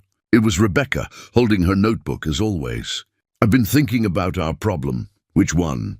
Catherine couldn't keep the bitter exhaustion from her voice. The money problem. We're not earning enough fast enough. Rebecca sat down across from Catherine. I've been watching how you calculate things. You're very good at it. But I think maybe we're approaching it wrong. Despite her fatigue, Catherine felt a spark of interest. Rebecca had proven herself remarkably intelligent and observant. What do you mean? We're trying to do lots of small things that each bring in a little money. Sarah's baking, my herbs, Thomas's trapping, Matthew's repairs. It's working, but it's slow. Rebecca opened her notebook to a page filled with careful calculations. What if instead we focused on one big thing that could bring in a lot of money quickly? Like what? The wedding dress for Mrs. Hutchison. That's $30 for one job. What if you could get more jobs like that? Rich families who need quality sewing and will pay well for it. Catherine had thought of this, but there was a problem. There aren't many wealthy families in Frost Hollow, and those who exist probably already have arrangements with established seamstresses. Not in Frost Hollow, Rebecca agreed. But what about Silver Creek? It's bigger, has more wealthy people. Or even Helena. That's a real city with rich people who need nice clothes. Helena is 60 miles away. I can't leave 9 children for days at a time to chase potential customers in a city I've never visited, Rebecca persisted.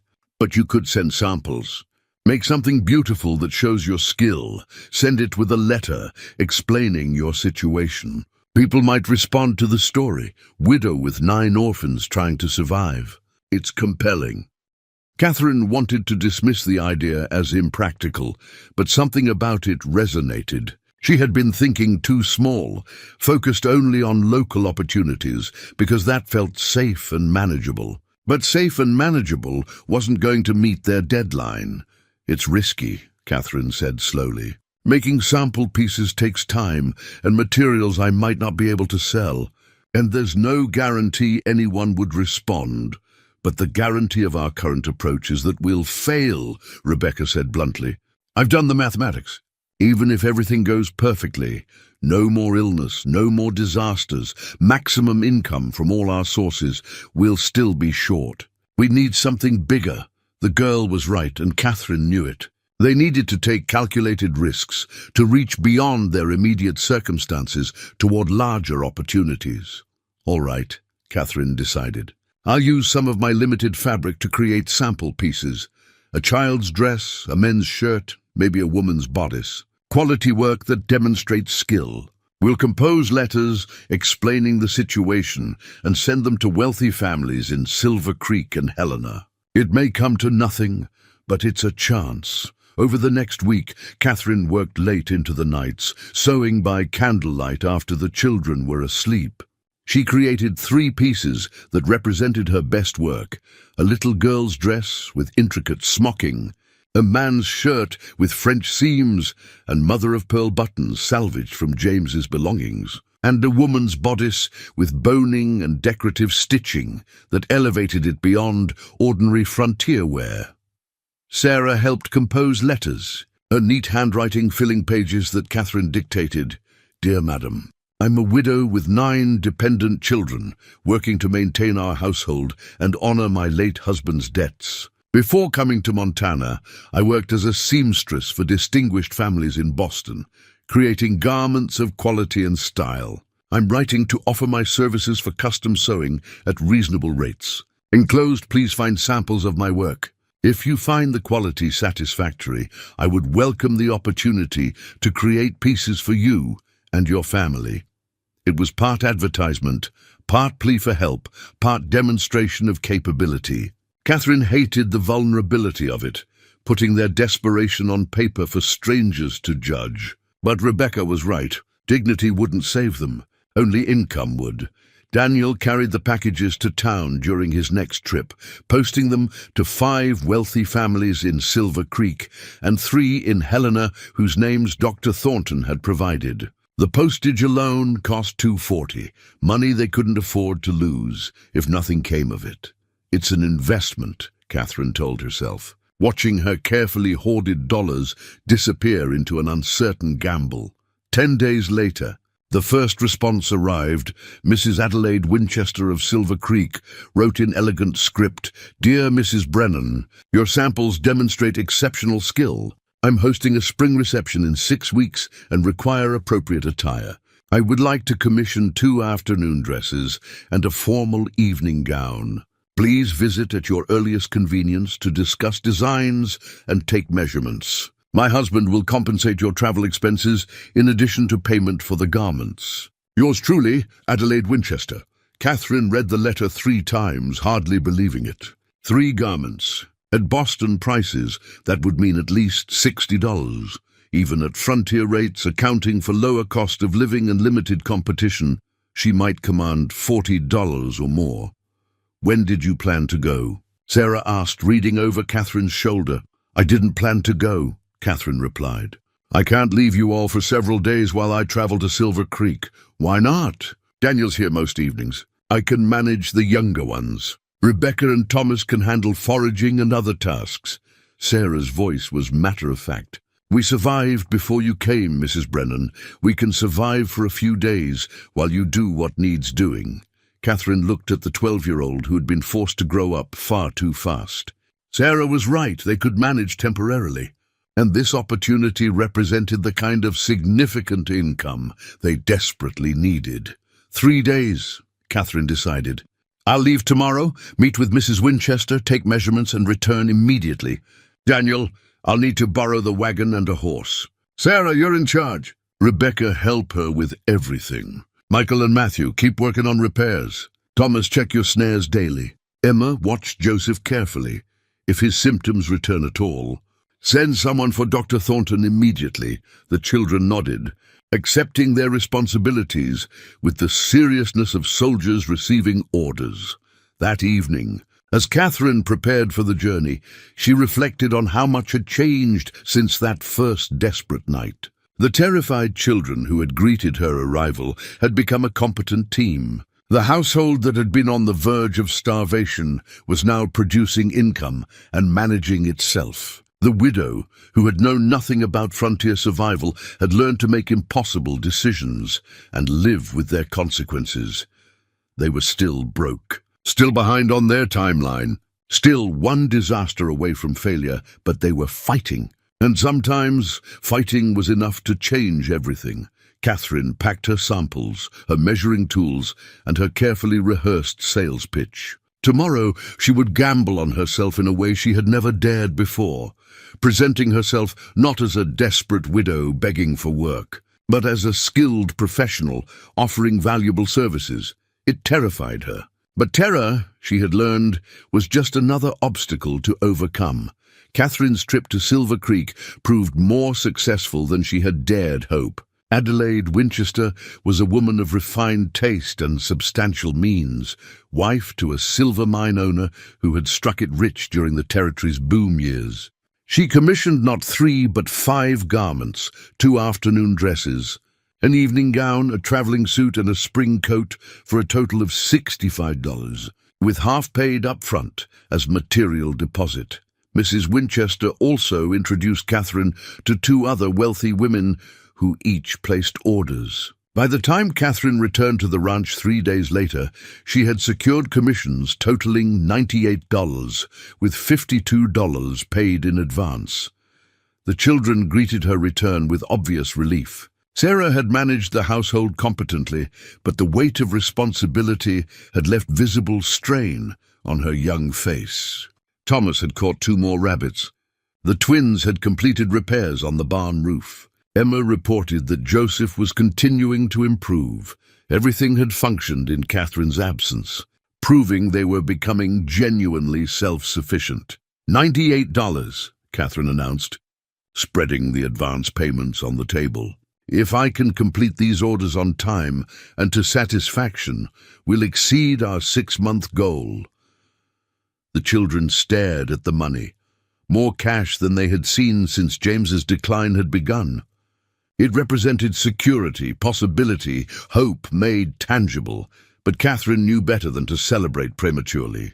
The commissions had to be completed perfectly within tight deadlines, while she continued managing the household and all their other income sources. It would require working 18-hour days for the next 6 weeks. She began immediately. While the children slept, Catherine sewed by lamplight, her fingers moving with practiced precision through complicated seams and delicate details. During the day, she managed household operations, taught the children their lessons. The county inspector would assess their education and coordinated their various enterprises. Sarah's baking business had expanded to 5 regular customers. Rebecca's medicinal herbs were selling steadily to Dr. Thornton and several families in town. Matthew's repair services had developed a small but loyal clientele. Daniel's wages from the Hutchison Ranch continued arriving reliably. They were functioning like a well-organized business, each person contributing according to their abilities, all efforts directed toward the common goal of survival. 4 weeks before the 6-month deadline, the county inspector arrived unannounced, a middle-aged woman named Mrs. Beatrice Sullivan, whose stern demeanor suggested she had seen every variety of frontier hardship and developed immunity to sentiment. "Mrs. Brennan," she said, stepping into the main room and immediately beginning her assessment. "I'm here to evaluate living conditions and the children's welfare per territorial statute." Catherine had prepared for this moment, ensuring the house was as clean and organized as their limited resources allowed. The children stood in a neat line, faces scrubbed, clothes patched but clean, expressions carefully neutral. Mrs. Sullivan examined everything. She checked the food stores, modest but adequate. She inspected sleeping arrangements, crowded but reasonably comfortable. She reviewed their clothing, worn but serviceable. She tested the children's reading abilities, asking them to read aloud from the few books they possessed. Then she pulled Catherine aside for a private conversation in the yard. "Mrs. Brennan, I'll be direct. This household is operating far below standard comfort levels. The children are thin, the resources are minimal, and you're clearly stretched to your absolute limit." Mrs. Sullivan's expression was unreadable. "However, the children appear healthy, reasonably educated, and adequately supervised.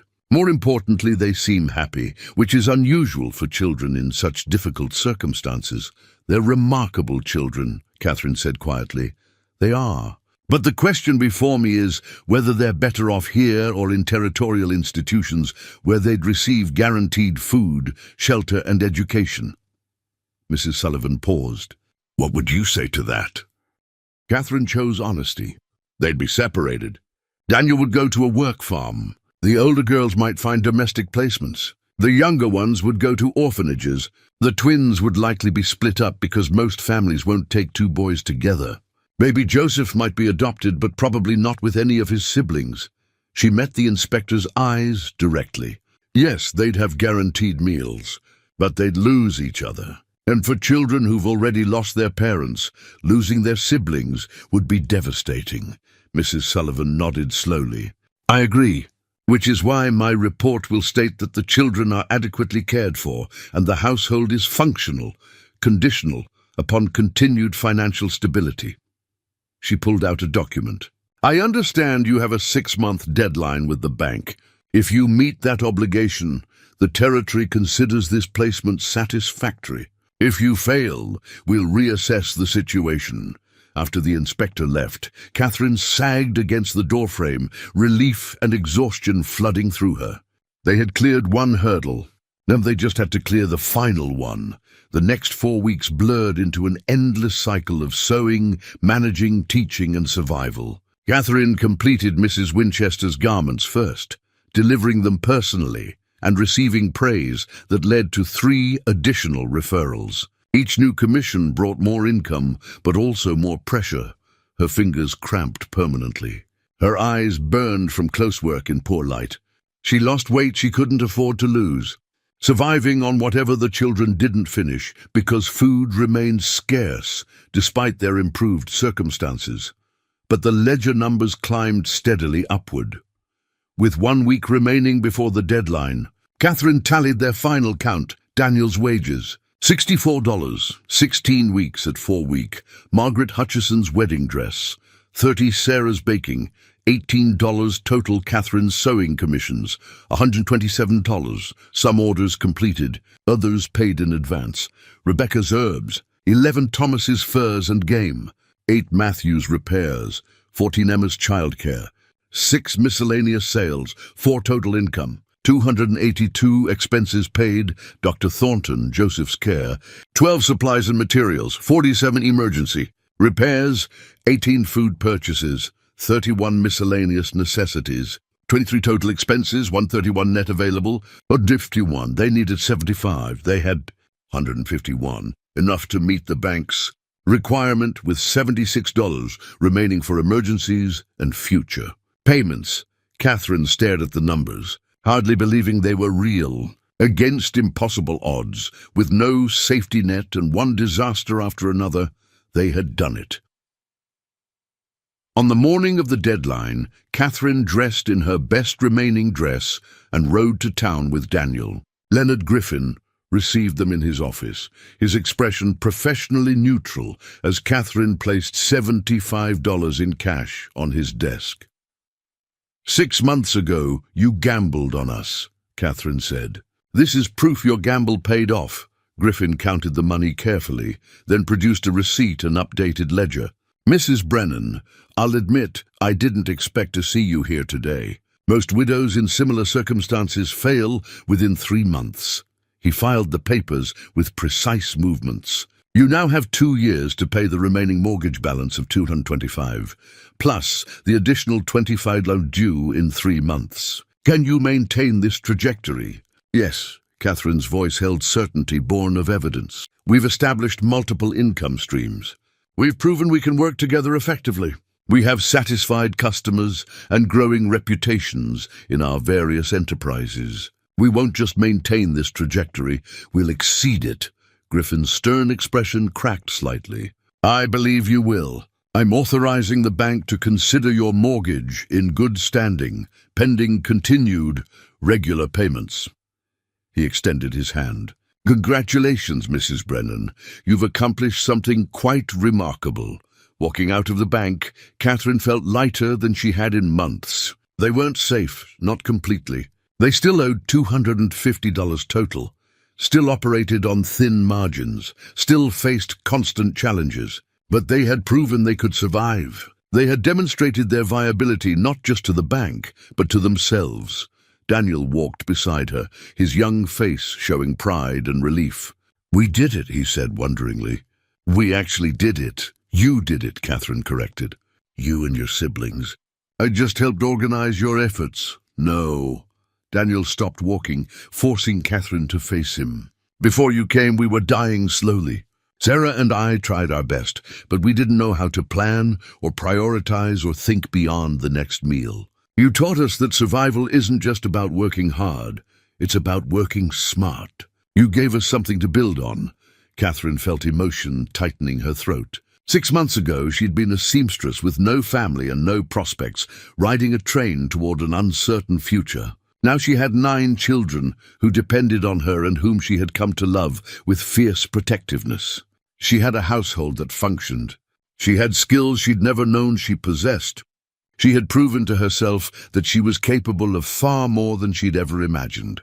The ride back to the ranch felt different. The same muddy roads, the same rough landscape, the same weathered buildings coming into view, but transformed by success into home rather than burden.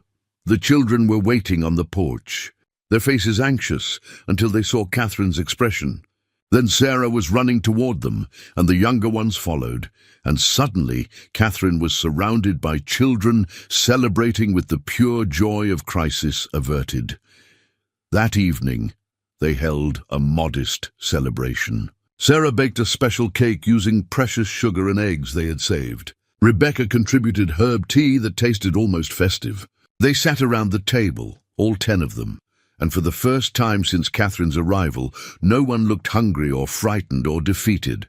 "What happens now?" Emma asked, her 8-year-old face still showing traces of the worry that had become habitual. "Now we keep working," Catherine said. "We have more payments to make, more orders to fill, more challenges to face. But we've proven we can handle them. We've built something that works, and we stay together." Little Robert asked, the question revealing his deepest fear. "We stay together," Catherine confirmed. "No matter what. That's the promise." As the children gradually dispersed to their evening chores and preparations for bed, Catherine sat at the table updating her ledger one final time. She added a new column, Future Goals, Pay off mortgage, 24 months. Expand livestock, 12 months repair all buildings, 18 months school supplies for all children, 6 months winter food reserves, 8 months. Emergency fund, 50, 10 months. The list was ambitious but achievable. They had demonstrated the ability to generate income, manage resources, and work as a coordinated unit. What had seemed impossible 6 months ago now appeared merely difficult, and difficult was something Catherine had learned to handle. Rebecca appeared at her elbow, notebook in hand as always. "Mrs. Brennan, I've been calculating. If we maintain our current income rates and expand slightly, we could pay off the entire mortgage in 18 months instead of 24. Catherine smiled at the girl who had become her informal financial advisor. "Show me your numbers." They spent the next hour reviewing projections, discussing possibilities, planning for contingencies. It was the kind of conversation Catherine had never imagined having with an 11-year-old. But Rebecca's mathematical mind and practical nature made her an invaluable partner in planning their future. Later, as Catherine prepared for bed in the small room she had claimed as her own, formerly a storage area, now equipped with a simple cot and her sewing supplies, she reflected on the transformation of the past 6 months. She had arrived as Catherine Wells, a spinster seamstress with $17 and no prospects. She had become Catherine Brennan, widow and guardian to 9 children, business manager, household organizer, and survivor of challenges that would have broken many stronger people. The mail-order bride arrangement that had seemed like a cruel deception had become the doorway to a life she never could have imagined, but now couldn't imagine living without. James Brennan's desperate gamble had given her purpose, family, and the opportunity to discover capabilities she hadn't known she possessed. Through her small window, Catherine could see the ranch yard lit by moonlight. The barn stood sturdy after the twins' repairs. The fence posts Daniel had reset marched in neat lines across the property. The garden plot Rebecca and Sarah had prepared for spring planting showed dark against the snow. Evidence of their collective efforts surrounded her. Tangible proof that impossible things could become real through determination and cooperation. 9 orphans, who had been destined for separation and institutions, now had a home and a future. A widow, who had possessed nothing but sewing skills and stubbornness, had built a functioning household and thriving enterprises. A failing ranch had become a viable operation with growth potential. It wasn't a fairy tale ending. They still struggled. Money remained tight. Challenges appeared regularly. The work was endless and exhausting, but they were together. They were surviving. They were building something that mattered. Catherine Rose Brennan, who had stepped off a train into a blizzard 6 months ago, expecting one future and finding another entirely, closed her ledger and allowed herself a moment of satisfaction. Tomorrow would bring new challenges, new work, new obstacles to overcome.